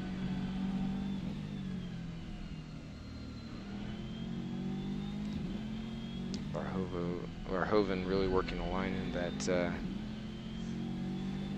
McLaren. And it does seem like he's not optimizing his line as much as he probably could be through some parts. It's a bit of a boomerang line through there. You see Ben is nice and easy through the throttle and and brake as they go through the double, triple, quadruple lefts. Ooh, pushes way wide. So I think Ben is actually starting to get a little bit excited to make up a position. But he's not getting too excitable. Still maintain. You can hear it. He's maintaining his pace. And now we got was that Schunemann? Yeah, coming up through. So he's gonna slice and dagger through, and Bori is right there too. So a tight little battle pack.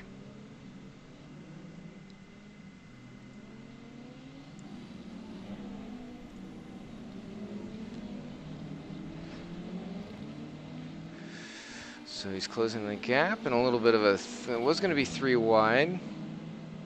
Not sure if Ben let out a little bit when he saw Bori kind of went across. So Ben, a touch of a lockup as he was looking and then slipped back. I'm guessing the tires might be a little bit slidey at this point. Of course, that Beamer is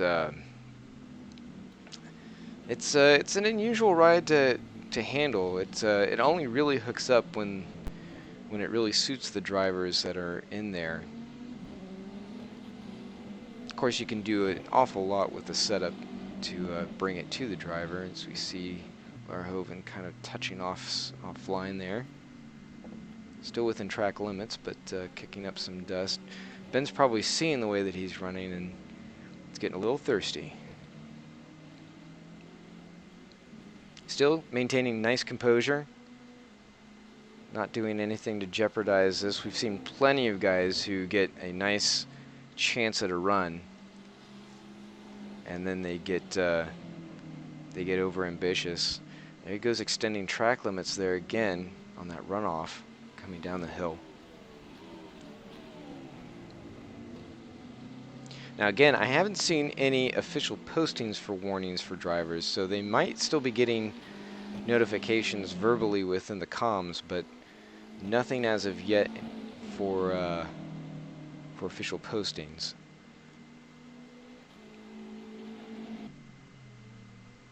Ben now having a look. Oh, they're real close together. They just have a little bit of a touch, a little wiggly under brakes. Verhoeven looking to see if he can get a nose in. With Ben's pace, I don't know that there's much he can do, although he is right there.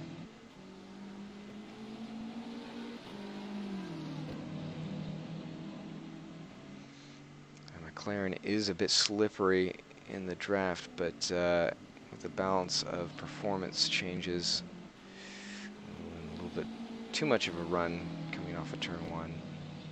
So Ben Foz now moving up into 7th spot. So still about 4 hours or so left. It's possible that they can keep that march going. There's a lap behind Krasnyi.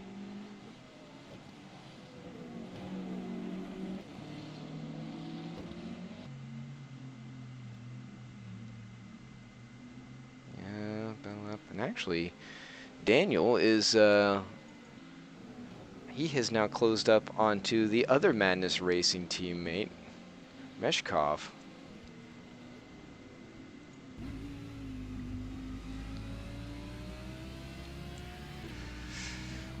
So if you thought watching it from the outside was hard, imagine having to drive this thing through the bright lights of the day.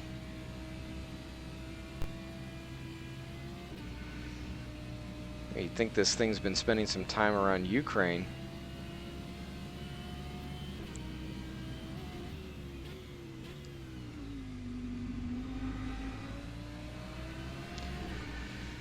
So once again, German on German action in terms of manufacturers. As the bright red Audi is chasing down the slick, clean lines of the white, black, and orange BMW.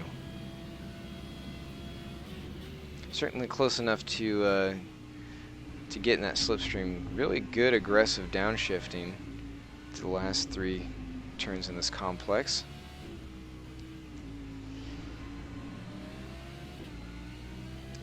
Nice smooth drive off that last corner. maintaining pace, and he should be able to take advantage of some of that slipstream, even though Alexander's pulling away.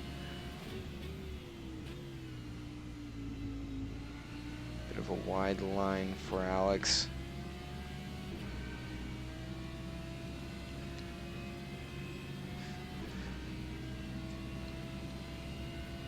Not a bad on board for sure.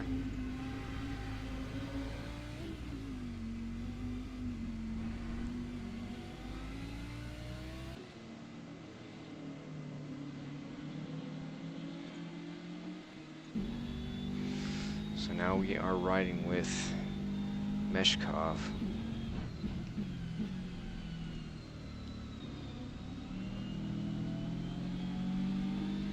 There you go, a little rear wing action. So you can watch as Daniel, who again had the earlier incident with the teammate of who we're riding with, the sister car from that garage.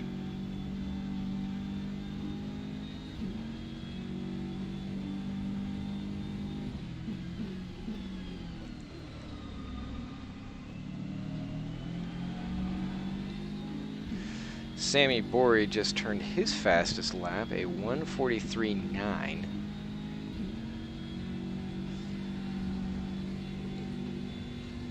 So not bad. That actually was still slower than the last lap done by Ashenko, who's in second place. And he's still a full lap behind. So LMP2s have really spread out. There is potential for a battle at the end here with Ashenko and Bentley being within certainly a sector of one another. And with endurance racing, we know that that is plenty to make things interesting.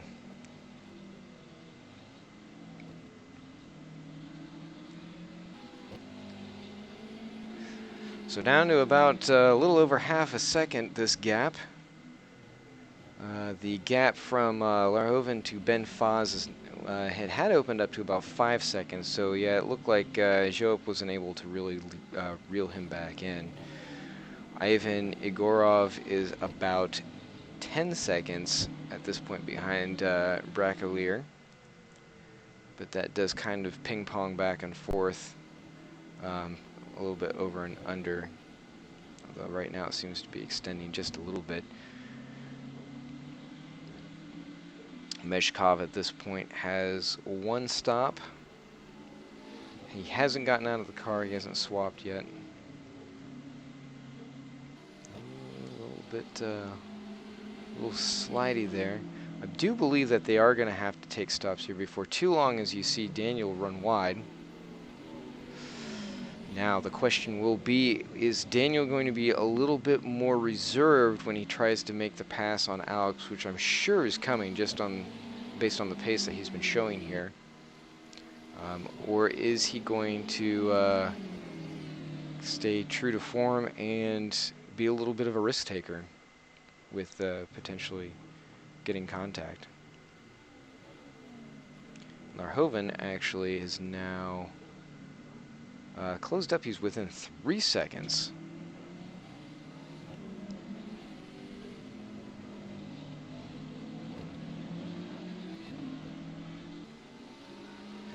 So we'll be able to catch up with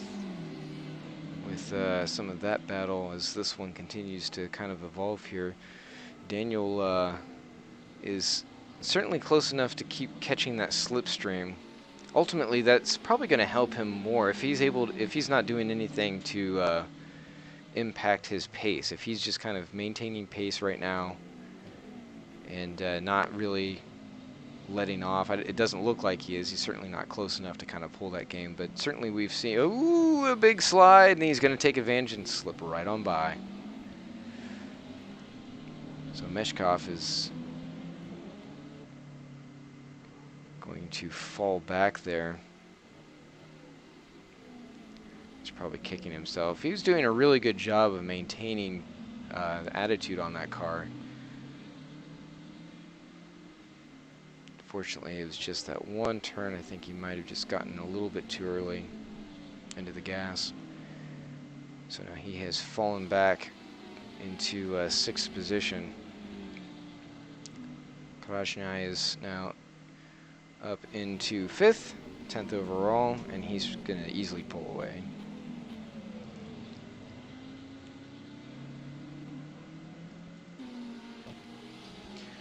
Hopping over here to Larhoven.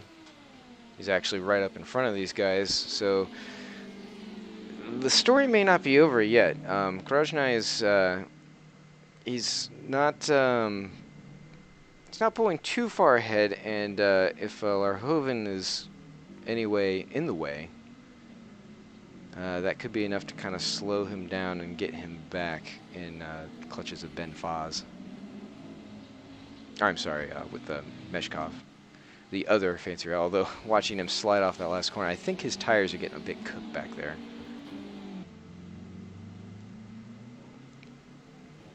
Daniel not showing any signs of having tire issues or any kind of grip issues. He seems to be pretty smooth in and off all of the corners. Larhoven seems to be doing fairly well at maintaining attitude control as well. There were a few points earlier on when he seemed like it was getting a little bit tank slappy.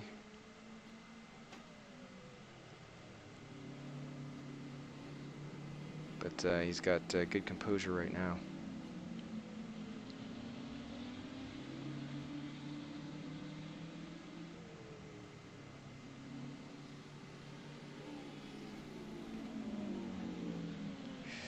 As I say that, he got a long slide down the hill there through that sweeper.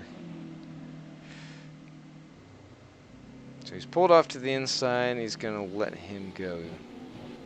Just say, go ahead, Daniel, take the position. It's not for position, but go ahead and take the place on track. So we are now the first 2 hours into the race, 4 to go, a third down. Running down the order here real quick. We have Sam Bentley on the top of the leaderboard. Lap 67 now complete, with Denis Ashenko in the generic 07 chasing down the FFSR number 42. He's about 20 or so seconds behind, still maintaining that pace pretty well. Behind him there is Liam Rance, the leader of the GT3. We'll get to him in just a second. Sam Borey in the other FFSR team ride, sandwiching that podium, running in third. He's on lap 65.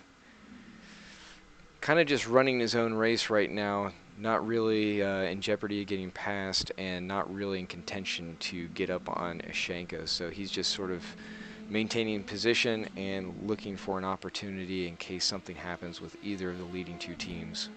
Though he'd hope for team points that the sister car doesn't have anything go wrong. Schoenemann, who's not far behind this, although he's still a lap behind, running in 4th place. Again, same position as Sammy. So nothing really to be gained or lost there, as long as he's able to be consistent throughout the rest of the 4 hours here. And then pulling up the rear on the LMP2 field is Yaguchin, who's running the random racing ride. Managed to stay pretty clean and out of trouble, but at this point he's just looking for a bone from any of the other 4 leading at the top. If either one of, or any one of the cars ahead of him drops an engine, cops a massive penalty, or gets caught up in a major incident, he's probably going to end up finishing back here, assuming he doesn't have anything similar happen to him. So that rounds out the top of the board for the LMP2. Relative position number 6, but first in the field of GT3s is Liam Rance, who has been dominating throughout this race. He is actually 50 plus seconds ahead of Balaz Kazab. Hasn't had much issue. He was running ahead of Kazab's teammate, Gaber Hevesi, who was giving Liam a bit of a go. You know, about a couple seconds of a gap there, but obviously that's kind of fallen away. Still, plenty of time left for things to happen, especially if Gabriel comes back in and whoever replaces Liam, possibly Alex Tunbridge, comes in. Although if it is Alex, he is no slouch and certainly can put up a fight himself. Breakalier, who we've seen kind of rise up through the field here, has just been nice and steady. Tengai is in third position, and right now about 20 or so seconds behind second place. And he's actually running some pretty quick, consistent laps, so we'll have to keep an eye on him to see if he's able to bring that down. He might be able to improve his position before the end. Who knows? Maybe he even has a shot at the win for that team. Unfortunately, they're just running a generic, can't give you a team name at the moment. Getting into some of the more interesting territory, Madness Racing Alexander Meshkov, number 3. It's actually the 4th place position, car number 3. He's about another 20 or so seconds behind Breckelier, and there's been back and forth between him and a few of the other ones as things have gone on. Taking over for Ivan Egorov is his fellow teammate Bunovic, Max Bunovic, in the only Aston Martin out in the field for Team RSS Unison Racing. Good livery, fairly consistent looking drive there. They've just sort of started to slide back in the order a little bit, but again, still plenty to go. And it looks like Daniel Kiss has now taken over for Daniel Krasnyi. So the two Daniels running the Fancy Esports GT3. The other Dan obviously copying the pedal for spinning the other Madness BMW of Harry Smith. So that's knocked them back. Pace has been pretty good. Lighting has been worse. So we'll see if they're able to do anything to improve their race. They certainly have a good car and good pace, as Brackler comes up behind them.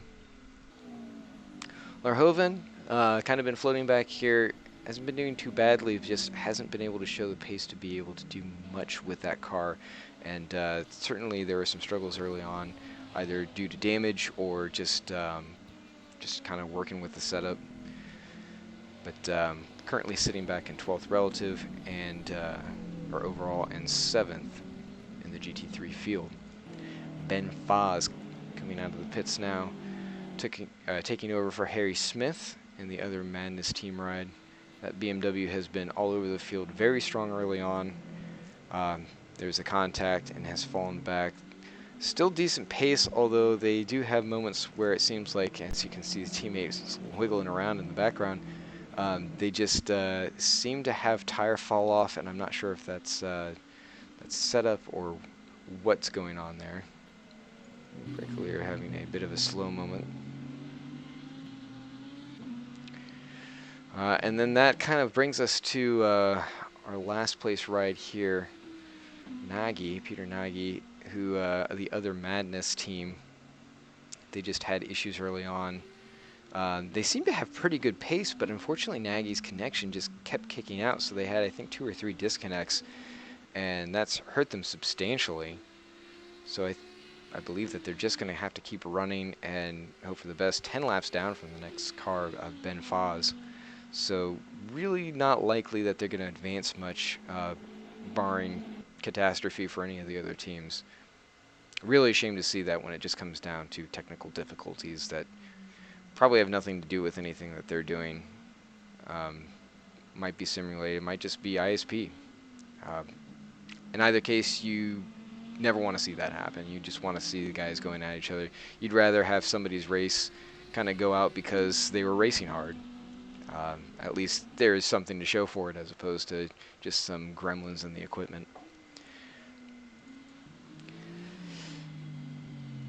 So on that note, unfortunately I'm going to have to leave you all. I'll keep the stream up and running, and so that way you can at least kind of keep tabs on where drivers are and what's going on. But I'm going to sign off, and thank you guys for watching, and I'll keep checking in here and there if I can. Um, but for now, just kind of enjoy the sights and sounds of cars on track, and everyone have a wonderful day. Thank you.